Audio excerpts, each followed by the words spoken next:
Okay. So, how black people outside Africa found themselves where they are currently? So, actually a few of the main scholars who deal with that, you have Ivan van Sertima, Renoko Rashidi. There are others, but those are two of the most well known. And Renoko Rashidi is still alive. Ivan van Sertima has passed away, but he deals with the global African presence, and you can actually find some of his lectures online by the same title, where you have different stages of migrations. The first migration out of the continent was some estimate around 80,000 years ago, 80 to 90,000 years ago, and some of those, ended up going into. And when we're talking about first migration, we're talking about modern human beings going out, Homo sapiens sapiens. So you have those who went into Europe, who went into Asia, and so forth. Those who went into those places, they ended up going into places where there wasn't much sun because of a glaciation period. It's called the WURM, W-U-R-M, glaciation period. And as they were there, it's like if you go to the Arctic poles, you go to any of these places, you'll see Arctic owls, Arctic hares, Arctic foxes, and all of them are very white in color, and part of it has to do with, the nature of the snow natural selection, that animals that are very dark, they would show up against the snow, that's one. But when it comes to what we now know as Eurasians and things of that nature, even a black person, if they go to a place where it's not sunny, they will start to become less dark, whereas if they stay in the sun, they'll get darker. So that's even a black person, even over the course of like a month. You go to Chicago and you're indoors, you'll say, oh, you're looking at, that's just one person over a few months. So now picture this over generations and generations. There are places now when you go to them like northern Norway, Sweden, some of these Scandinavian countries, that you have months and months where the sun doesn't even rise, you understand? Because of the axis tilt of the earth and things of this nature. So if you are in that environment over, thousands and thousands and thousands of years, it ends up being a combination of things. One, lack of sun. The other thing is, you have something of a natural advantage, those who are lighter in terms of if they are up against snow, if they are up against ice, and say they're trying to hunt game. So someone who is jet black, first it would be very difficult for you to be in that type of environment and stay jet black, because what's going to make you that way? The sun isn't there and other things. But then those who are lighter have a selective advantage over those that are darker because they're able to blend in with snow, things like that. So, then you just have processes of natural selection going on, which is why all the animals that you find up there and also in Antarctica, the other side, you find polar bears, you find all of these, especially predatory animals, who Arctic hawks and things like that, all of them are very white in color. Arctic owls, so you can see all of this. You can see that Eurasians are parallel to that. Like if you put a human being who's black in that type of environment, what would happen to them as well? Same thing that would happen to the bear if you take it there, the hare if you take it there, the hawk if you take it there, the owl if you take it there. So you have those two factors. Now you have other migrations out after that time, so that's one of the first migrations going out.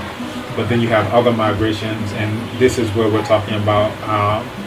And all of this you can put under the rubric of voluntary migrations. So the very first people to go out and populate the earth. You can still find some of these people in places as far-flung as India, as the Pacific Islands, as Australia, as Hawaii, as Tasmania, all of these different places, even to this day, except for Tasmania because the Europeans went there and exterminated them off of the face of the earth. That you can still find in some of these other places people who look more African than you do, who are blacker than both you and I. And that's from that first voluntary migration.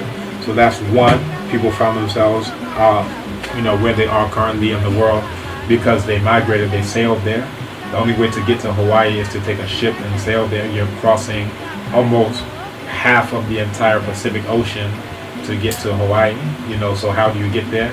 Now, what Europeans like to do, because they want to lie and say that they were the first ones who discovered shipbuilding, that they say, oh, well, at the time that they populated some of these Pacific islands, the water level was lower, so they just used land bridges. But you can't explain this with Hawaii. Where's the land bridge that leads from Asia all the way across the entire ocean to Hawaii? When you look at images of them, they are very black. They look just like anyone you would see in Ghana to this day. So that's that. So that's the ancient voluntary migration. Then you come to the forced migration, which is the one that we're told about, because that's where Eurasians enter history. So you have trans-Saharan, transatlantic, what some call the Ma'afa, which is a great catastrophe, or Mangamizi, which has the idea of a great catastrophe that someone has intentionally perpetrated on you. So that's another one, and that's much later. So from 80,000 years ago, you're coming all the way up to here. And there are studies that were done on Africans in what are called the Andaman Islands. This is also in the Pacific Islands, where they are said to be one of the first groups that left Africa. And if you see them, they look just like any Ghanaian, any African.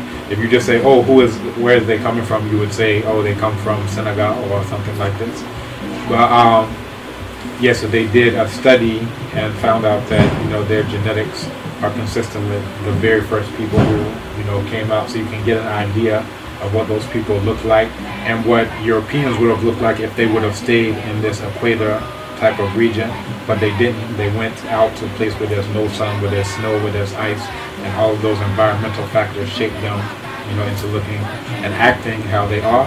Now, when we think about how acting how they are, there's a scholar named Cheikh Anta Diop, and he has what is often referred to as a two-cradle theory. So the northern cradle is a place where there aren't very many resources. If you're in snow and ice, that's where you get to a type of worldview where you say man versus nature. Only the strong survive. Survival of the fittest, might makes right. All of the things that Europeans are known for in terms of how they view the world. That if you're in a place where there are very few resources, let's say you and I are locked in this room and there is only one loaf of bread, the resources are going to get scarce very quickly, and it comes to a point where either I survive or you survive. And that's really over thousands and thousands and thousands of years. Now, if you look at a text called the Instructions of Merikare, this is going to the Nile Valley, ancient Kemet, what Europeans like to call Egypt, which in and of itself is derived from the term Butka Ptah, which is the enclosure of the soul of Ptah, the creator deity. It went into Greek as Aegyptos. Now, if you look at the Instructions of Merikare, we're going to go back to that. They talk about what I call the Amu. These are the Eurasians, the same Eurasians that we're talking about, because after the glaciation period, they were there, they whitened. Now some of them started to come out of that area and populate other places. So some went this way straight into what we now know as Asia. Others went into Europe, and then you start to have a backflow after they've already been changed. And these are those who as Arabs and others. They've already had their melanin depleted. Now they're coming back closer. Now they're talking about these same Eurasians, and it says, "Lo, the miserable Asiatic," saying these are the same ones. He's miserable because of the place he's in, bare of wood, short of water, and basically it talks about they behave the way they behave because they're in a place with little to no resources. So now, they're trying, always warlike, they're always doing all these things because that's the environment that they've been bred in. You have studies where scientists will test rats and, have experimental group or control group, and they'll have one group of rats where there's a lot of space, they have food, they have wheels to run on, it's, a very nice environment. Then they have another group where they plop all of them down on top of each other, very little food, very little water. It got to the point where they said that they can calculate down to about a minute when the fights will break out. You understand? So picture that type of experiment, and now you have a whole subcontinent, because Europe isn't a continent, They will tell you that you can look at the map and see it's not a continent. It's part of Eurasia, but because Europeans like to make themselves feel good, they'll say, look at our continent of Europe. Anyone who says Europe is a continent either doesn't understand English or they listen to white people. But anyway, you have them coming from Europe and coming back. And basically what Sheikh Anta Diop talks about in terms of the two cradle theory is the exact same thing that the Africans in the Nile Valley were talking about, saying look at how they behaved. They behaved because they were in a place without resources. Now you can understand it in terms of just a short period, or if you don't have resources then you act like that. But what type of effect does that have on your mentality stretched across thousands and thousands and thousands and thousands and thousands and thousands and thousands of years? We can see very clearly because every place that these Eurasians have gone to on the face of the entire planet, they've committed genocide, biological warfare, chemical warfare, wholesale slaughter, so forth and so on. We can give examples like the Arawak people, and what was called Hispaniola at the time, Dominican Republic, Haiti. You can look at what they did when they were unleashed on the Africans who were there in Tasmania, where you can see pictures of Truganini, the very last one, full-blooded Tasmanian. At that time, she looks more African than anyone you'll see in Ghana, right? But they exterminated all of them, same thing they did in Australia. You can look at, coming closer to our time, the very first Holocaust that the Germans did wasn't in Germany against the so-called Jews. It was in Namibia against the Herero people and Namakwa people. So you have all these examples, every single, you can't find a counterexample. Every place that they ever went, the Belgians, the French, the Portuguese, the Spanish, always the exact same thing. So you can see if you are in that type of situation over thousands of years, it's like a science experiment. We can see clearly what will happen to you, if you do that. So that's that. But we were coming closer to now the forced migration. So you had Africans who were stolen across the Sahara, through the Indian Ocean, and some of the first revolutions, when we talk about rebellions and revolutions, uprisings of enslaved Africans, we think about the Western Hemisphere, but the very first one was the Zanj people, and that's where you get the term Zanzibar, that's where you get Azania, all those Zan is coming from. That was the term that was used for African people. So in the Arabian Peninsula, around the area of Yemen, you had these Africans who had an uprising, who were able to defeat and hold off, these Arabs who were trying to enslave them. You can go to there, you can look, even to this day, that the Trans-Saharan, the one that the Arabs perpetrate, is still going on. So you still have, matter of fact, there was a movie that was based on a true story of one woman. They raided her village, enslaved her. She ended up working in, I want to say, Saudi Arabia somewhere. They ended up sending her to a cousin in England. She, happenstance, came across someone who spoke her same language, and she was able to escape. And this became a huge thing. They made a movie. It's called I Am Slave, so you can look that up. But it's still going on to this very day. And then you have the transatlantic. That's the one that we think of as well. Now, before we go there, let's take it back as well. You will find in Tres Aportes, La Venta, throughout Mexico, you have, let's say Mexico is like this, southeastern Mexico. You have all of these pyramids, you have all these stone heads, and when you look at the heads, they call them the Olmec heads. All of them are African people.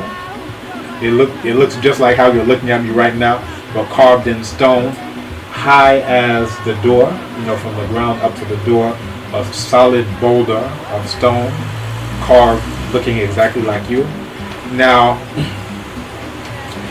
in, I want to say somewhere around the 50s or 60s, this Scandinavian Heyerdahl, he wanted to do an experiment to see if the ships that Africans were making could cross the Atlantic, because to cross the Atlantic, all you have to do is put your ship on the ocean, and the currents will literally take you right there. So African people have been sailing in ships for thousands and thousands of years. We invented ships So, it's logical that, okay, we would, go there. And you find all these examples. Matter of fact, and I mentioned Ivan Van Sertima before, and they came before Columbus, African presence in early Americas. They give all of this evidence, including they ended up doing studies in metallurgy in order to show that the gold tips of the spears, the gold was mined in Africa. You can't find that type of gold anywhere in the so-called New World. So all of this goes to the point of Africans traveled from here. And in the 50s or 60s, I have to find the exact date, this guy Heyerdahl, first they tried to use the papyrus reed boats that they use in Kemet to this day to do it. They wanted to, show the smallest one to see if it would do that. And they got close, but it failed. So what they ended up doing is going to that jet black Africans who used to be in the Nile Valley and Lake Chad, and they're still making these types of ships that they used to make, because Kemet has been invaded, so the people you find there aren't the original people who are there, and we'll come to that because I see that's one of your questions. Yeah. But they went to the original people who used to be on the Nile Valley in Lake Chad, and that one was able to succeed. So it showed that very clearly African ships, just the most primitive type of ship. Now we had huge ships, and if you go to the pyramids of Giza, and I got a chance to go there, they have these huge ships. As a matter of fact, they have a book called African Philosophy of the Pharaonic Period by Theophile Obenga. I think I have it around, but I want you to see that book when I find it. But he goes into the dimensions of this huge ship, huge by any standard. And so if they were able to get there with the most primitive type of ship we use, then by all means, some of the more advanced, ones would definitely make it. So you have all of these, all this evidence, and I've actually gotten a chance to touch one of these huge Olmec heads, and you'll look at it, you think like you're looking in the mirror. You understand? Now, just like anything, because Europeans, they're not interested in truth at all. They're interested in survival. And this is something that one of our more recent ancestors, Francis Cress Welsing, used to talk about, that they're concerned about white genetic annihilation, right? That because the majority of the world are non-white people, they see that they're in the minority, so they're trying to do whatever they can. It's like a water training. It's saying like a snake that's inside it. It's trying to right. It has to survive. Yeah, so they're struggling in that same type of manner. So when they see these images of people who look just like Marcus Garvey that you see up here on the top right, they say, oh, it must be that their tools weren't sharp enough to make their noses sharp like how Europeans are. Oh, they must. But if you look at it, they have the most minute details showing that they have cornrows, just like this, how we still braid and stuff. It shows so many minute details, but how come you're detailed enough to do this, but you're not detailed enough to? So Europeans are a trip, and you can't, it's to the point where you can't even talk to them because it's so illogical, so irrational. Even in the face of an ocean of evidence, they'll be trying to come up. So you don't talk to them. That's not your audience. You understand? Because it would be like if I tell you stop breathing right now. Will you listen to me? No, I can't listen. You can't listen. I don't either. My consciousness level will start. You understand? So just like how you can't listen if someone says stop breathing, it's by the same token that they can't listen if anything like truth comes to them, because they see it like a matter of their survival. If black people were great, that means we're not as good as we pretend to be, because we're only as good as black people are bad. You understand? So if you say black people are here, to them that means that they're here and they can't accept that. So by the same, like how you see your very survival and it's true is tied to breathing, that's how their very survival is tied to all the lies. You understand? So they say they discovered, Christopher Columbus discovered America. That's what they tell you. And they'll even have Columbus Day. Now there are people who are already there. Yeah. Yeah. But So, you can't discover someone who's already there. It'll be like if you came into my office and say, I discovered your office. It's like, I'm here. Look, you see, I have my books here. I've been here. Like, no, I discovered because this is my first time coming. So now it's discovered. So they're not interested in truth at all. If any of them were interested in truth, there wouldn't be anything called a Columbus Day. You understand? If any were sincere, they would say, you know what, we have to go talk to our other cousins here and have them correct all the lies.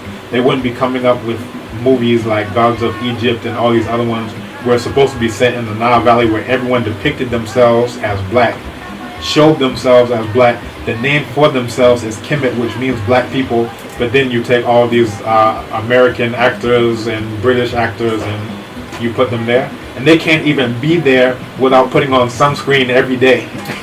They can't even stand in the sun. Yeah. So you're saying that they were the ones who were there. They can't even tolerate the environment? Are you serious? Whereas I was just there, and I felt like a battery being charged up. I'm standing in the sun for like, I told you, I took 2,000 pictures at the Temple of Hatshepsut, Jesu. And the Arab guide who was there said, how can you stand in there for 3 hours? You are in the sun, the heat of the sun. And this was the camera I was using. The camera was overheating. Like I had to turn it off. Otherwise, it literally, the in parts of it. And I didn't even know it had a setting. There's a setting on there, a temperature setting. So if it overheats, it'll, give you a warning and start, doing whatever to let you know. So I just turned it off. I'm waiting for it to cool down. I was putting it into the shade for a minute, and I'm like, okay. But, I literally felt charged up. And if you look at how we depicted ourselves at that time, it's wearing just like the lower part, like a cloth, like how you'll see at different shrines, when someone's pouring libation over the lower part. And they depicted themselves, my color, your color, wearing just that. So they didn't need sunscreen because they're like, yes, the sun. And the whole civilization was very heliocentric, so surrounds the sun. So the name's Ramesses. It means born of the sun. It's like you're bragging about how black you are. It's like we know the sun causes us to be black, so all of our names, all of our deities, everything is going to surround, the sun. So anyway, to come back to how we found ourselves where we are, we traveled there, we sailed there in ships. So you can still find pockets of communities throughout the entire world, even places that have been overrun by like the Aryans in India, other places, Papua New Guinea, you have these Indonesians and others who are trying to encroach on their territory. You can still find these black people throughout the entire world. You understand? So that's how we came to find ourselves where we are. So you had the voluntary migration, you had the forced migration, and then after that you have the manipulated migration. That's the stage that we're in right now. And the manipulated migration, let me hold this. That is where Europeans destroy your economy to make you want to go across the Mediterranean in a tiny boat, right? So people are dying by the hundreds trying to cross the Sahara in order to escape, quote unquote, into Europe. And the reason why they're doing that is because Europeans have stolen all of our wealth. You understand? So they think, oh, I just want to do it. No, you've been manipulated. It's like, let's say this room is filled with food, right? And you're here, you have no problem. You're just eating as you like. Let's say I come in here and I steal all the food away, right? And then I lock you in. At a certain point, you're going to start getting hungry, and you're going to try to do it. Now you'll say, "Oh, I want to leave just because I want to leave." No, it's because of the things that I did to your environment to make it almost unlivable or completely unlivable. That makes you say, "Now I want to leave." You understand? So that's where we're in now. When you see people trying to get their visa in the visa lottery, standing in queues, it's because they've stolen. So whenever you look at how built up America is, America can't be built up. It's like principles of physics. Two things can't be in the same place at the same time. Two things can't be built up to that degree at the same time. So whereas Africa will be up there, as they go up, they're stealing all of this from Africa. You understand? So as they're going up, you're going down. You can't be here unless they're there. They can't be here unless you are here. You understand? There's only so much wealth. There's only so much gold on the planet. So if they're stealing all of your gold from you, you understand? You can't be up there at the same time. So if you go to Paris, you'll see the domes made out of gold. On the top of it's like yeah. And it's like we've stolen so much of your gold, let's just decorate with it now. You understand? They say that when the Africans in the Congo were trying to get their independence from Belgium, when they went there is really when they got fired up, because they went there and saw all these palaces, they saw the gold encrusted chandeliers and everything, and they realized all of this comes from Congo. You understand? Like they're not mining for any of this in Belgium. Belgium is the size of this room basically. So they're taking all of this wealth from the Congo. So that was one of the things Patrice Lumumba was trying to do. Just to say, let us benefit from our own resources. And Europeans are not interested in that. To tell them, let us benefit from our own resources is like telling them stop breathing. And they're very used to breathing. So, voluntary, forced, manipulated. Significant achievements of black people in ancient times and in recent history. That's why I'll point you to a lecture that I gave, Why Kemet Matters. And in it, I'll go into how African people invented writing, right? 3400 BCE, and that's about 5,400 years ago. You find these ivory tags, and it's the very first stage of what we now know as hieroglyphs, right? Egyptian hieroglyphs is what they call it. And the language was called Medu-Neter, which are words of the divine, words of the divinity. So you have examples like that. The very first examples of combat science, what they call martial arts. I don't like to use that term because it's very anachronistic. Mars is this. You have the Greeks and Romans. They had their gods of war. So Mars is a Roman god of war. There was nothing called Rome at the time where we were doing this. So why are we saying martial? Because martial comes from the word Mars. So these are their gods of war. So they're saying we're doing martial arts.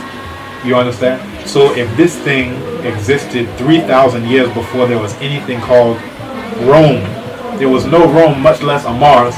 So why are we calling this thing that predated in martial arts? You understand? So people look at the indigenous deity of combat sciences in Kemet, which we call Munchu.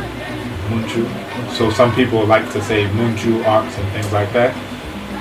But if you go to what is now known as Beni Hassan in the country of Egypt, you'll find in these tombs the oldest depictions, and you'll see murals that show every single type of wrestling position, striking, all of these things. And this is 5,000 years ago, 3,000 BCE, you understand? So these are things that any child should grow up knowing, but if you're black, they don't care about truth or telling you anything about what you did. They care about breathing.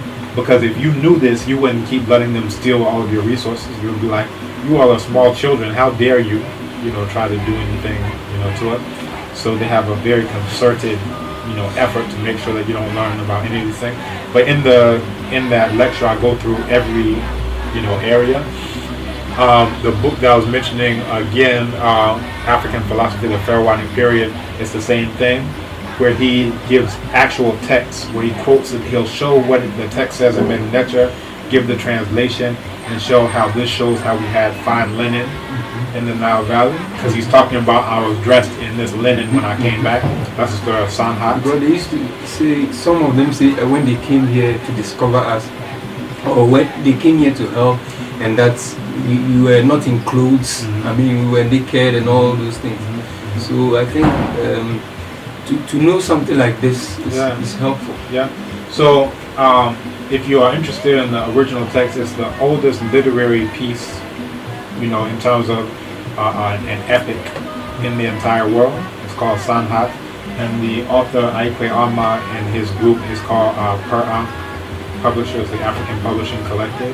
That they've come together and they were able to translate this into Fante, into Wolof from Senegal, into Isizulu from South Africa, into Kikongo from Congo, and I want to say, Lingala, right? And then also into English, Portuguese, and French.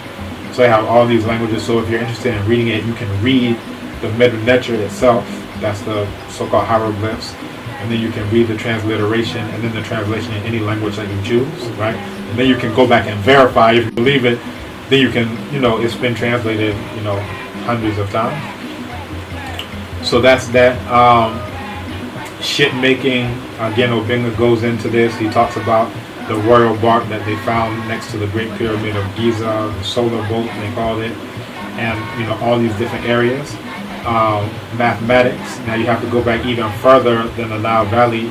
They have what is called the Limbombo bone and the Ishango bone, and these were fibula of baboons that they marked, and this goes back 37,000 years ago. That's a long time. And on it, they were doing multiplication. They were carving multiplication into it, division into it, prime numbers into it. So this is the very first, any mathematics on the entire planet being done by any human. And it's pretty advanced mathematics for that time when you think about it. Prime numbers, this is something that Europeans think that they just invented recently. And you'll wonder why the fibula of a baboon, if you're thinking about it. Now, if you go to ancient Kemet, Jehuti was a deity associated with math and writing, and he was also represented by a baboon. And why a baboon? Baboons were associated with the moon. They were associated with howling at the moon, either when it's full or at dawn. So there was this analogy, this metaphorical connection, that if we want to talk about the moon, and those bones were seen as being calculations of women's menstrual cycles, being related to that. So if we want to show you that we understand the math connected with the moon and how it affects us and our bodies, then let's use an animal's bone who is associated with the moon. And then also in ancient Kemet, that same deity Jehuti was also associated with the moon. You understand? So it's like, let's weave this entire thing to show you that we understand very clearly where we're doing it. Because we could have used the fibula of a lion, we could have used the fibula of an antelope, but so both of the bones, and it's about, the Ishango bone came later, I want to say around 22,000 years ago. Both of them, and this is across thousands of years, both of them are using fibula of baboons. They're telling you something that we understand very clearly why we're doing math and why we're associating math with the baboon. And you find this all the way through the Nile Valley, where they still associate with the deity who is said to have invented math with a baboon, right? So we can go through every area of human activity, mathematics, the so-called Pythagorean theorem. You find that the inner chambers of the Great Pyramid were built on dimensions of 3, 4, 5. So not only were we telling you that we understand the mathematics, we're going to do it on the grandest scale that any human being has ever done or will ever do. And in the location, it's interesting, like when you think about where the Great Pyramid of Giza is, if you look at all of the land across Africa, the widest portion of Africa, and then you add in the widest portion of Asia, and then the widest portion of the Western Hemisphere, the Americas. If you add up the longest, the Great Pyramid is exactly placed on where the land is the longest on either side and either side. To know that, that means you had to have measured that on this side and measured that on this side. But that's not all. If you measure where, all the way from, they talk about from Cairo to Cape Town, right? If you measure the entire length of Africa, right? And then you add in the entire length of Eurasia that's here, all the length of Antarctica, that's also the longest land mass in that direction. That means in order to do that, you can't guess that. You understand? Yeah. There's no other place on the planet that has the longest length here, the longest length here, and the Great Pyramid is right on that spot, and it's aligned within less than 1 single degree with true north, south, east, west. If we build this building, we can't do it that accurately using all of the GPS signals and all the whatever. We can't do it to that degree of accuracy much less as how huge the structure is. So you're looking at how huge the structure is, and the corners are perfectly north, south, east, west. And they're perfectly in the only spot on the entire planet Earth that has the longest landmass here, longest landmass here. All right, so you say how many kilometers go from there all the way down, how many kilometers of Eurasia, how many kilometers, that if you move it over just, you know, a kilometer, you're in the wrong spot. If you move it a kilometer, you know, north or south, you're in the wrong spot. You understand? So all of these things are things that we aren't told about, but you can easily verify, you know, yourself. Other scholars, mainly European scholars, have built their whole careers on this. So you have archaeoastronomy that also shows how this pyramid is not only aligned in terms of what's going on Earth, it's also aligned with stars. And that's what they used to date.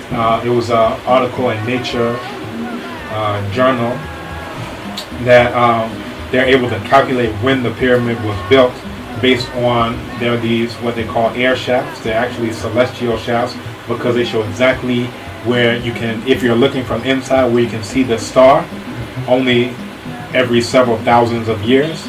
So when they see when that star was in its place, and then on the other side when this star was in its place, it was only around, let's say around 4,000 some odd years ago. So that's how they're able to date it, because of how they aligned the pyramid with where those stars were going to be at that exact point in time.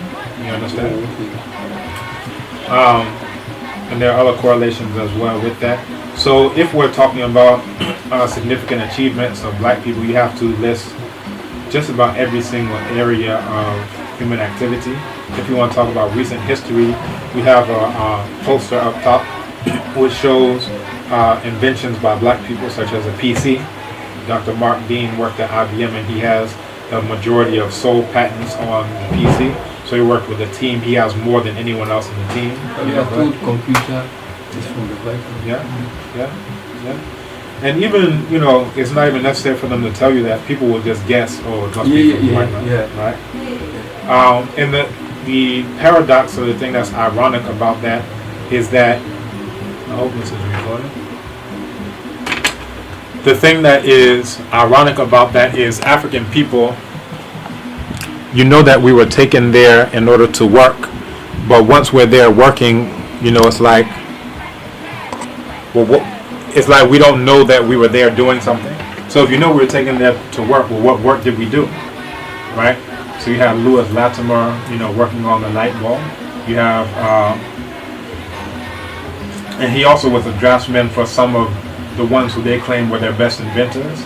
So he was the one who did the drafting for, who was this, Graham Bell, for Edison, for all these other ones. So he was the one who did all of that. Now he was also operating at a time where if you are doing these things, it's going to be a problem if you say I'm the inventor, because they'll lynch you, they'll kill you. So even the ones that we know about, we're lucky to even know about those, because there had to be many more who just weren't able to do that, because either the one who was enslaving them got the credit for it, even though, and most of these inventions are things that were designed to make work easier. Now why are people who are enslaving you trying to make work easier for you? They don't care. You understand? But you are the one who was doing, you know, this thing. You have Garrett A. Morgan worked on the gas mask, which made a major difference, you know, in the so-called world wars. So, you know, we can go up, but you have this list and it has about 200 or some inventors. Brim?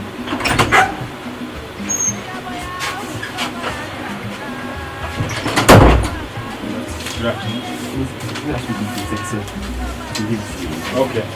Thank you very much.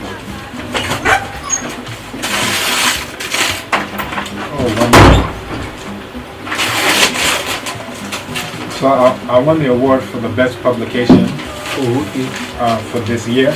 Wow. And they just brought me my and they spelled my name correctly, which I'm so happy about.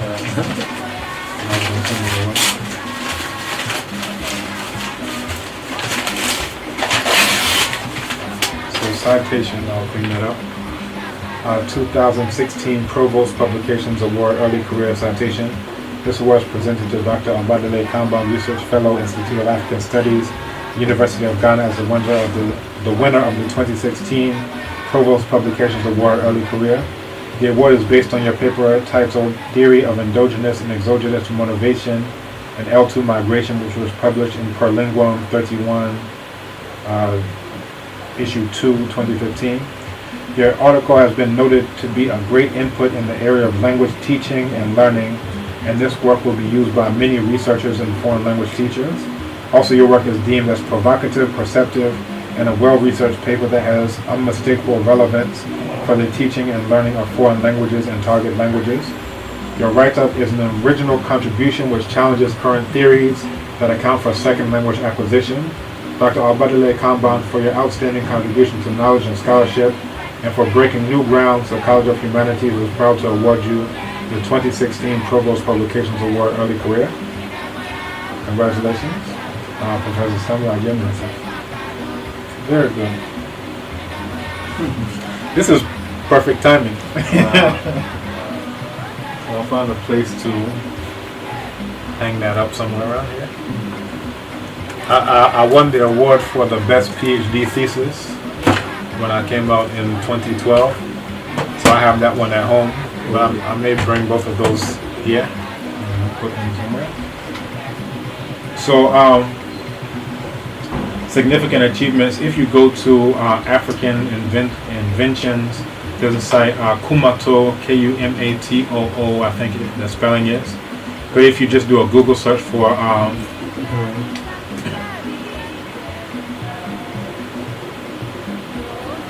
Kumato, and I think it's just .com, or maybe .org or something. But if you just do a search for African inventions, you'll see so many things invented by continental Africans as well. So these are people who dedicated their entire lives to, develop these things, from, remote controls, armored vehicles, all these things. Control. Yeah. Theorems and mathematics and so forth. Some even Ghanaians. So you have the Alote formalism, he's Ghanaian. So they devoted their entire life to show, look, black people, we can do it too. African people, we can do it too. But we never learn about them.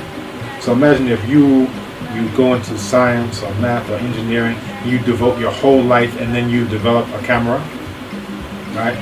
A revolutionary 3D camera that can fly up and do whatever. Now you've done this, you've dedicated your whole life, but they never teach you in fresh. When do you learn about black inventors? They don't teach you in primary. They don't teach you in, JHS, secondary. You don't learn it in college. So you devoted your whole life, but there's nothing in the curriculum to teach about what African people have invented. Yeah, one of my issues was that when I began to search and to learn, to find out whether black people have done anything of significance, I began to realize and see inventions of black people, which I thought were from the whites, and I know that the average Ghanaian doesn't have no clue. If you go up and see this poster, it's enough to fill an entire city. Oh, it's enough to fill. So it's a poster that's drawn out like a city, and then it has everything numbered, so you can see what the name of the person was, what the patent number is. So it's not just people saying, "Oh, we did it." No, we registered the patents, and these are only the ones that we were able to register patents for, without being lynched, without being killed, without being maimed, without being brutalized. So the ones we actually invented, we can never know. These are just the ones that we have the patents for. You understand? So many other so-called white inventors, we have to be very skeptical about whether they ever invented anything other than something that kills people. Because when you invent something that kills people, now you can force everyone else to invent things for you and take the credit. And it's like, do you want credit or do you want a bullet in your head? Which you choose. Then you don't have to invent much of anything. You'll get other people to invent them for you. So, so many things. Golf tee, fountain pen, you'll go up and you'll see the whole city. Lemonade squeezing machines, all these types of things. Yeah. So, yes, we achieved a lot in ancient times, recent history. Is there or has there been any agendas to sabotage or malign black people? Very much so. And that's kind of the current that's going through everything that we've said. That Europeans know we invented all these things, but it's like, okay, will you start making movies about us inventing things? And it's interesting that when Europeans find that their backs are against the wall, they're coming out with a movie now about 3 black mathematicians who helped NASA win the space race. Right? So this is now going to be a movie. Now they knew about this ever since the space race, right? Why now? Why didn't they talk about it? Yeah. So anytime that they're willing to make any concessions is when they, feel like, oh, you know what, we better do something because the black people are on the rise. So let's give them some crumbs. It's like you have a dog who is about to chew your leg. You try to just throw something down and say, all right, don't bite my leg, bite the steak. All right, bite this one. So, but this is something that's been known ever since the days of Sputnik and all of these things. But how come we haven't known about it? And these aren't the only African mathematicians who contributed in these various areas. But it's not part of our curriculum growing up. You know what I'm saying? The Africans who, those Olmec heads are representations of, why don't we learn this? Because we didn't learn it in the diaspora, we don't learn it here on the continent. At what point in time do we ever learn any of this information? Because it would make quite a difference for us. We wouldn't allow them to do what they do in Africa if we knew this information, and that's why. You understand? It's like me saying stop reading. To tell them, okay, now that you know all this information, and matter of fact, in the same text I keep going back to, African philosophy, the Pharaonic period, he talks about how all throughout history it was never a debate that the Africans and Kemits, the so-called Egyptians, were black people. It was because if you look at them, it's you can look. And at the time, no debate. At the time, they were saying, "Oh, it's primitive, it's uninteresting because it's art negro, it's black art, just African people's whatever." Then when they started translating it and seeing how deep this is, they said, "You know what? These can't be black people. They're white people with black skin." Like literally, when you read the quotes, they're so ridiculous. They say you can't consider having black skin and woolly hair to make someone a Negro. They had to be white people because they're starting with the assumption, and this is an assumption that's coming out of, okay, these are people who were enslaving, who were colonizing, whatever. So we have to have a justification. And the justification is if they didn't do anything, now I'm doing a benevolent act by coming here and raping your women and stealing your children because I'm teaching you how to write in the Latin script, so it's a fair trade, right? But what if you know that you invented writing and the British haven't invented writing to this very date that we're seated here? Concerning invention of writing, yeah. I when we were learning the earliest civilization in history, we were told about the Mesopotamian Valley and the writing that they invented. And for what I thought, or what I have known so far, I thought that the people of Mesopotamia were not black people. And then maybe... So this is where we come, this is where we have to go back to. In 1999 in Nature Journal, they were actually published the very first instances of writing on the entire planet, dated to 3400 BCE.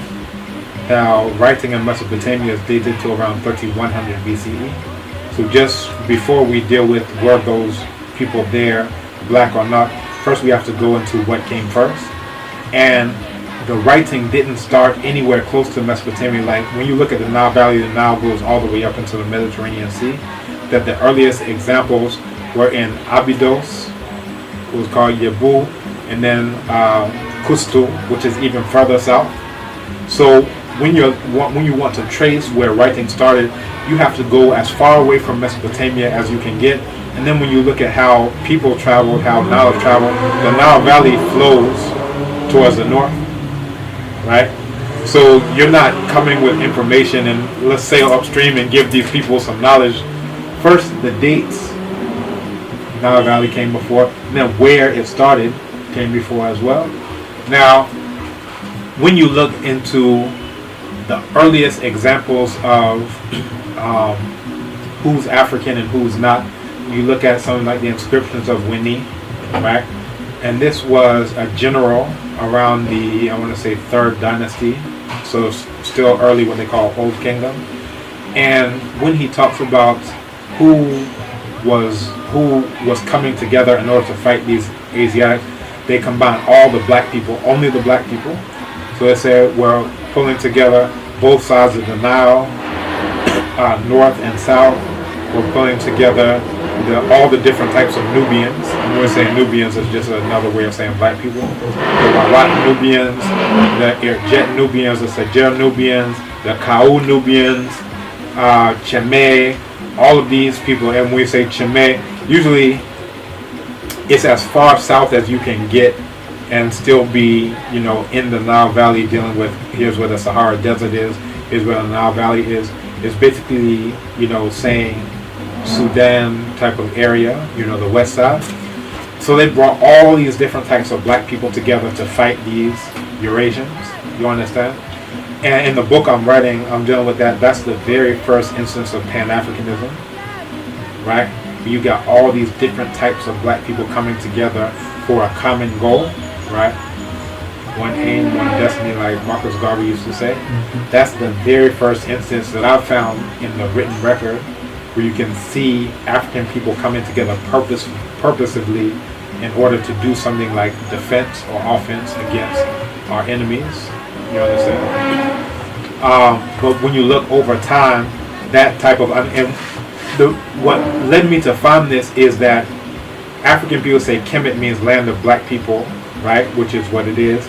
And then in Kemet, when you change the determinative of a man and a woman, now that same Kim, which means black, now you're saying black people. It's the same thing as saying Abi before. In Kemet, with the determinative of a crossroads, is the same thing as saying Abi Mine, like nation or land of black people, black people.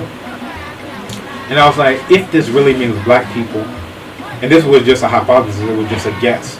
I was like, in the earliest foundation where it was still clear that Kemet means black people, you should see in how they interact with others that they're going to try to bring other black people into it. They're going to try to, if they're trying to expand their land, I don't think that people who say this land means land of black people, I don't think they're going to go into Asia. I don't think they're going to go into the Mediterranean. I don't think they're going to go, west into the desert. If they're going to try to expand the land, they're going to expand the land into where more black people are. Because it means land of the black people. How are you going to bring in some white people when your nation means land of black people? So it was just a guess. Now, lo and behold, I started finding all these texts where they're saying, we are trying to incorporate these black people in. We're trying to incorporate the land of more black people, because Kemet means land of black people. We're going to try to have all black people under one political authority, one economic system, black people, right? And that's exactly what, I found. So if you can look it up, inscription of Winnie, and you can find it in translation, you can find it on so many sites. Also called the autobiography of Winnie. And when you read it, it'll blow your mind. So I just came with a guess. If it means black people, then at that point in time where it was still clear what we are supposed to be about, what we're supposed to be doing, in the earliest stages, we should be trying to come together and bring other black people together, right? And that's exactly what you find in this, early text. And then over time, you have where Kemet was a composite of all these different kinds of black people, but at a certain point, that composite of all these became just a fragment unto itself. So instead of seeing it like, let's keep bringing in more black people, now it just becomes, well, we're Kemet. We're fighting against people who aren't in Kemet. You understand? Mm-hmm. So that's kind of like where we're losing that way. But the earliest, and what I'm doing in the book with a colleague is showing how this changed and how that change led to our downfall. Mm-hmm. So when we understand we're bringing all black people together, we have another 3,000 years in front of us. But as we start changing and seeing Kemet as just like a fragment and we're against everybody else, whether you're Nubian, whether you're whatever, we're just trying to keep our thing together. That's where you start letting in, Eurasians. That's where they start taking over and eventually defeat by the Greeks.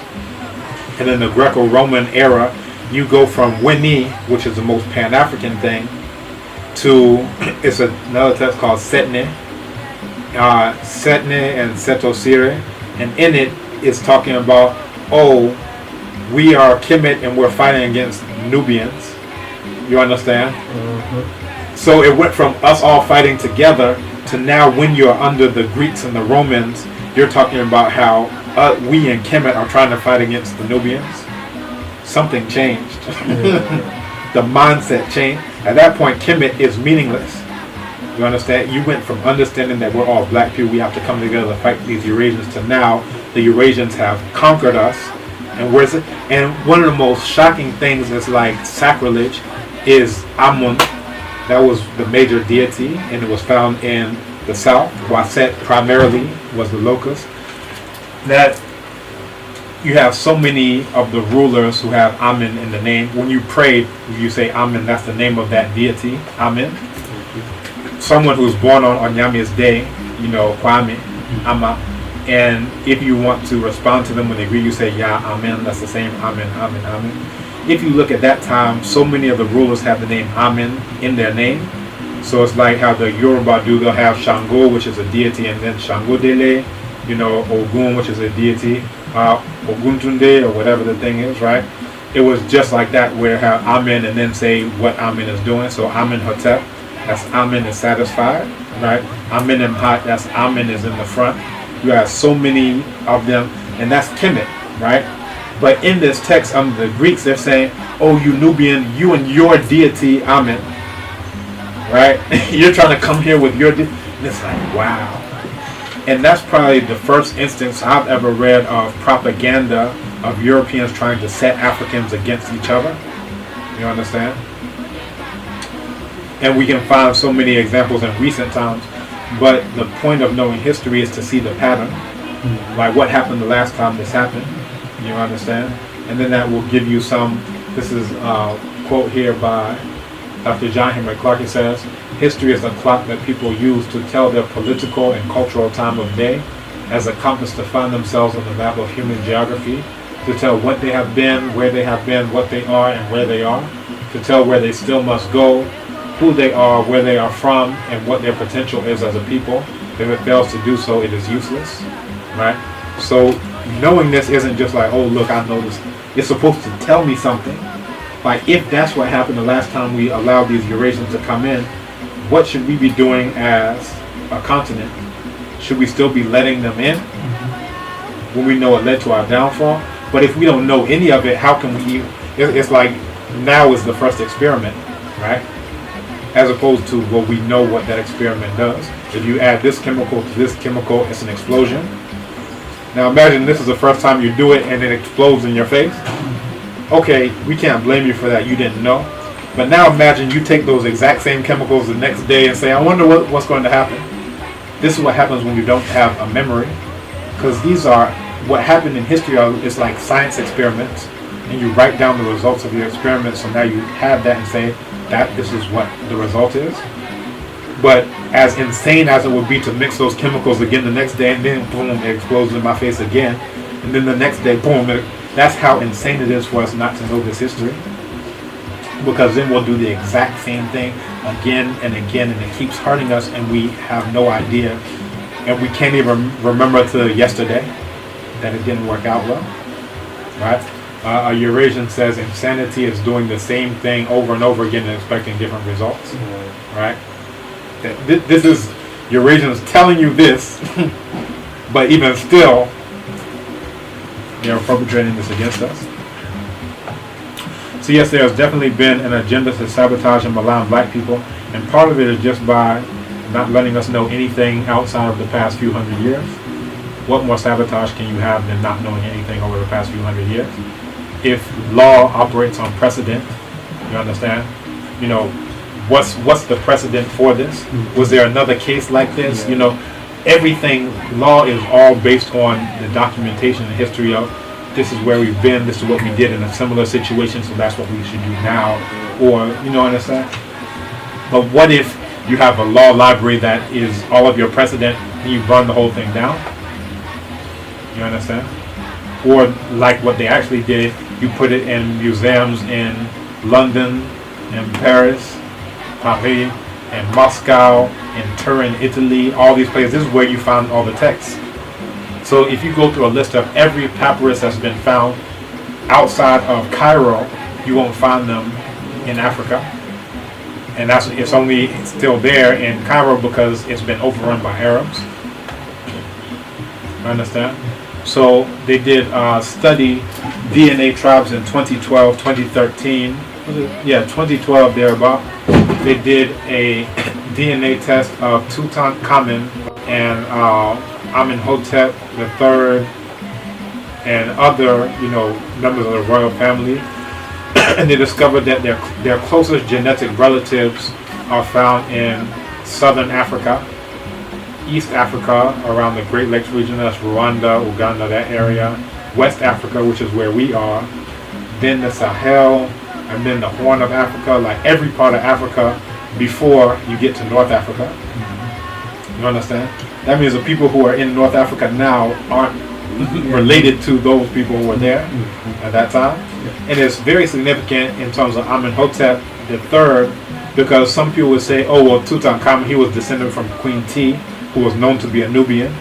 But Amenhotep he was from Kemet proper, and he married Queen T. So if he himself is related to all these Africans, other places, what are you telling us? You understand? So just keeping us into this 200, 300-year box of history, that's as much sabotage as you can do to anyone. To say, all right, we're going to start your history from when I came into the door. Imagine just when you came into the office, you say, you're not allowed to remember anything before I came into your office. So what if I want to go home and see my wife and children? I can't even remember that I have a wife and children. What if I want to change my clothes? I want to go home. I don't even know where my home is. How can I change? So you'll picture this crazy guy walking around. He doesn't have a memory beyond 20 minutes ago. How crazy would you be if you can't remember anything before 20 minutes ago? That's the equivalent of what has happened to us. Because if you think about the past 200, 300, 400 years, that is such a tiny fraction of history. I can't emphasize on how short a period of time that is. You understand? Yeah, I get you. It's like 20 minutes ago. So that's where we are. What are some of the things said about us which are not true? So the British, the French, they still haven't invented a writing system. As we're seated here today, you sitting in front of me, they haven't invented a writing system. We're still waiting. Whereas African people have invented writing time and time and time again. Some related, some independently of each other on different parts of the continent. So you look at Medu Neter, that's the first writing system in the history of the world. That's one. You can look at Meroitic. You can look at Ge'ez, right? That's what Amharic they use in Ethiopia. If you ever see how they write their signs and everything, that's Ge'ez. You can look at, come to West Africa, find Nsibidi, amongst the Igbo people and people of southeastern Nigeria. You can go to Cameroon and find Bamum. He invented. Yes, and that one is independent, right? So it's using a similar system. It looks like hieroglyphics, it looks like Medu Neter, but it's an entirely different system. So me coming knowing how to read and write Medu Neter, I wouldn't be able to read and write Bamum. It's in its own system. The Mende writing system, right? You find that to this day in Mali. They have an updated version, Nko. You have Vai, right? So you're thinking about Liberia, going into Sierra Leone, that area. So you can go time and time again throughout. There's a book called African Alphabets by the authors, I want to say Mafun Dikwa, if I'm getting it right. And he goes into all the writing systems that you find out. So that's one thing to know that we invented writing. It's another thing to be able to read it. You understand? So imagine, and I went to Kemet, I was always very concerned with how much these Eurasians have stolen. So you go to the London Museum, they have a whole section which is Kemet. You go to the Louvre, a whole section which is Kemet. You go to Berlin, Moscow, Italy. And I'm like, wow, they have stolen so much that we can't access unless we, go there. But then I got there, and I'm still very concerned about that. We have to go get our stuff. So don't get me wrong. But when I was there, I walked into Ipet-Sut. That was the indigenous name for what they call the Karnak Temple, the largest religious temple in the entire world ever. bigger than anything Vatican, whatever you want to name. Where? This is in Kemet, Oh, okay. right? What was called Waset, what nowadays they call Luxor. And what you see today is even smaller because the town has encroached on it. They've stolen some of the land that used to be temple land. But even now, in its smaller form, it's so huge.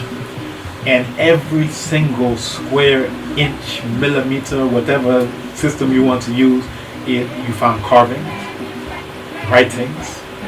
You can't read everything in your lifetime. You understand? That's one temple. If you, and they say that at the time that we were there, from the age of 7, that's where you're allowed to be initiated into that temple. That's the temple to Amen, the same one I was talking about before. That the earliest they'll take you is when you're 7 years old, and you graduate after 40 years of being in the temple. So as I was walking through there trying to take pictures, that's why I took 15,000 pictures while I was there over the course of like 10 days or so. As I was there, I was like, if I spent 40 years just trying to read what's there, that could be the 40 years alone. So picture I'm not doing anything else. I'm just reading what's carved there. That alone could be 40 years. You understand? That's before I learned the rituals of, this is where we take Amen from Epet Soup to Epet Resi, so forth and so on. That's before I do anything else, just to read it. So my point of view was that if my ancestors thought it was important enough to carve into stone, then certainly it's important enough for me to take a picture of, so that we can get our chematology department, here eventually, because it's not here in Africa. We invented it, we did it all, but if you want to learn, you have to go to London, you have to go to Brown University, all these various places in the world. And if I think about the campus that we're on right now, it's a university, institution of higher learning. You can't find anyone on campus who knows how to read and write anything in any of those African languages that I mentioned. It's like, I can't remember past 20 minutes ago. If all you can read and write is a Latin script, you're functionally illiterate. If all you can read and write is Greek, it's like you're illiterate. Because beyond just patting yourself on the back and say, yes, we invented writing, what are the lessons that are in that writing? You understand? What were your ancestors, what did they think was important enough that they're going to drag a stone for kilometers, stack them on top of each other into a perfect alignment, and then carve into those stones? That's pretty important. I can't get you to do whatever you think is important to you, your wife, your children, I don't know. But whatever you think is important to you, I would be very hard pressed to convince you to go drag a stone and carve in whatever about your wife. You understand? So what do your ancestors think is so important that they are going to go through all of that effort so that you can be able to read it? I hope it's putting it in perspective. So yeah, that's just on writing. You said, what have they told us that aren't true? A lot of them kind of stem out from that. It's just this idea that before we came, you weren't doing much. You didn't have cities. Where we can go to Monomatapa, a huge stone structure in what's now Zimbabwe. You can go to Great Zimbabwe, huge stone structure done just like how they did these huge stone structures in the Nile Valley, right? In South Africa, they found it's a system of all these huge, it's like Great Zimbabwe, but it's an entire system of cities, all made in stone, and they've dated it, the stone is called dolerite, and based on, dating how long it takes it to weather a way through erosion and other things, they say, you know what, these had to have been here at least 200,000 years ago. You understand? And close by they found mines and all these. So this is very high technology. You understand? So when they say you weren't doing much, all of it is basically to justify them doing what they consider as important as breathing, which is having their foot on your neck, and they're not willing to stop breathing anytime soon. So yeah, just about everything they say comes from that general idea that you weren't doing much, right? So you have to thank me for bringing you into history. Karl Marx said it, Hume, Hegel, all these ones who they like to cite, all of them were very much racist. And the problem is when we ourselves as Africans, that's all we read. That's all we know. We can't read Medu Neter, what you see here on this island. So if our only source of information is them, what other thoughts can we have beside them? You understand? Yeah. So that's why the work of Cheikh Anta Diop, Theophile Obenga is so compelling and so necessary, and many others who do the same work, you know. But those are some of the forerunners who, there's a quote by Jacob Carruthers that I really like. He also worked a lot on Medu Neter. He has a book called Medu Neter. May have it here, may have it in a soft copy. But he says, African champions must listen to the voice of the ancestors without European interpreters. Listen to the voice of the ancestors without European interpreters. Now to do that, that means you go to the original text and you read it yourself. You don't wait for them to give you a translation or tell you, oh, look at the picture. Yes, they look black, but really they're dark-skinned white people. So don't worry about them. You don't need to know anything about them. If they really believe that, because they don't have any problem telling you about Plato. They don't have any problem telling you about Socrates, Aristotle, because those are actual white folks. Now, if these people in Kemet who Plato says that's where you go to get your education, because the education of the Greeks is like that of guzzling swine. So to become more human, Plato said that. So look in the Republic, look in the laws, look at his own opinion about the Greeks. And then in there he also talks about how much he had to pay in order to go from Greece, what we now know as Greece, to the Nile Valley to get his education. Thales, Solon, you know, the first philosopher, Thales, studied in Kemet. Solon, the so-called lawgiver, studied in Kemet. All of the ones who they say are whatever studied in Kemet or stole the text from Kemet, but they themselves say this is where we went to get the information. But this what you just said, it's mind blowing to me, because we look up to the West. Because you don't know anything about the West. Education, and we believe maybe to some extent they have brought us civilization and stuff like that. And the people the West depend on is this Plato. They quote them. Plato. But they don't quote those passages. Socrates, yes. So I can't believe that Plato can mention a thing like that. And their education is. Yeah, let me give and you. I want to have some information on that. Yeah, no problem. We actually had this discussion about the Gandhi statue here because Gandhi was so racist, and some of this information came up. So I gave them plenty of quotes at the time.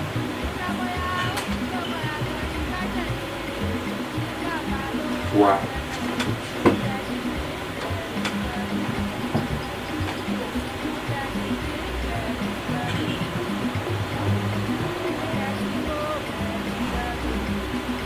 Okay, so here's a quote from Plato.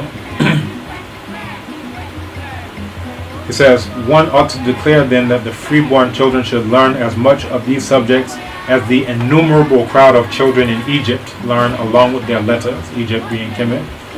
"First, as regards counting, lessons have been invented for the merest infants to learn.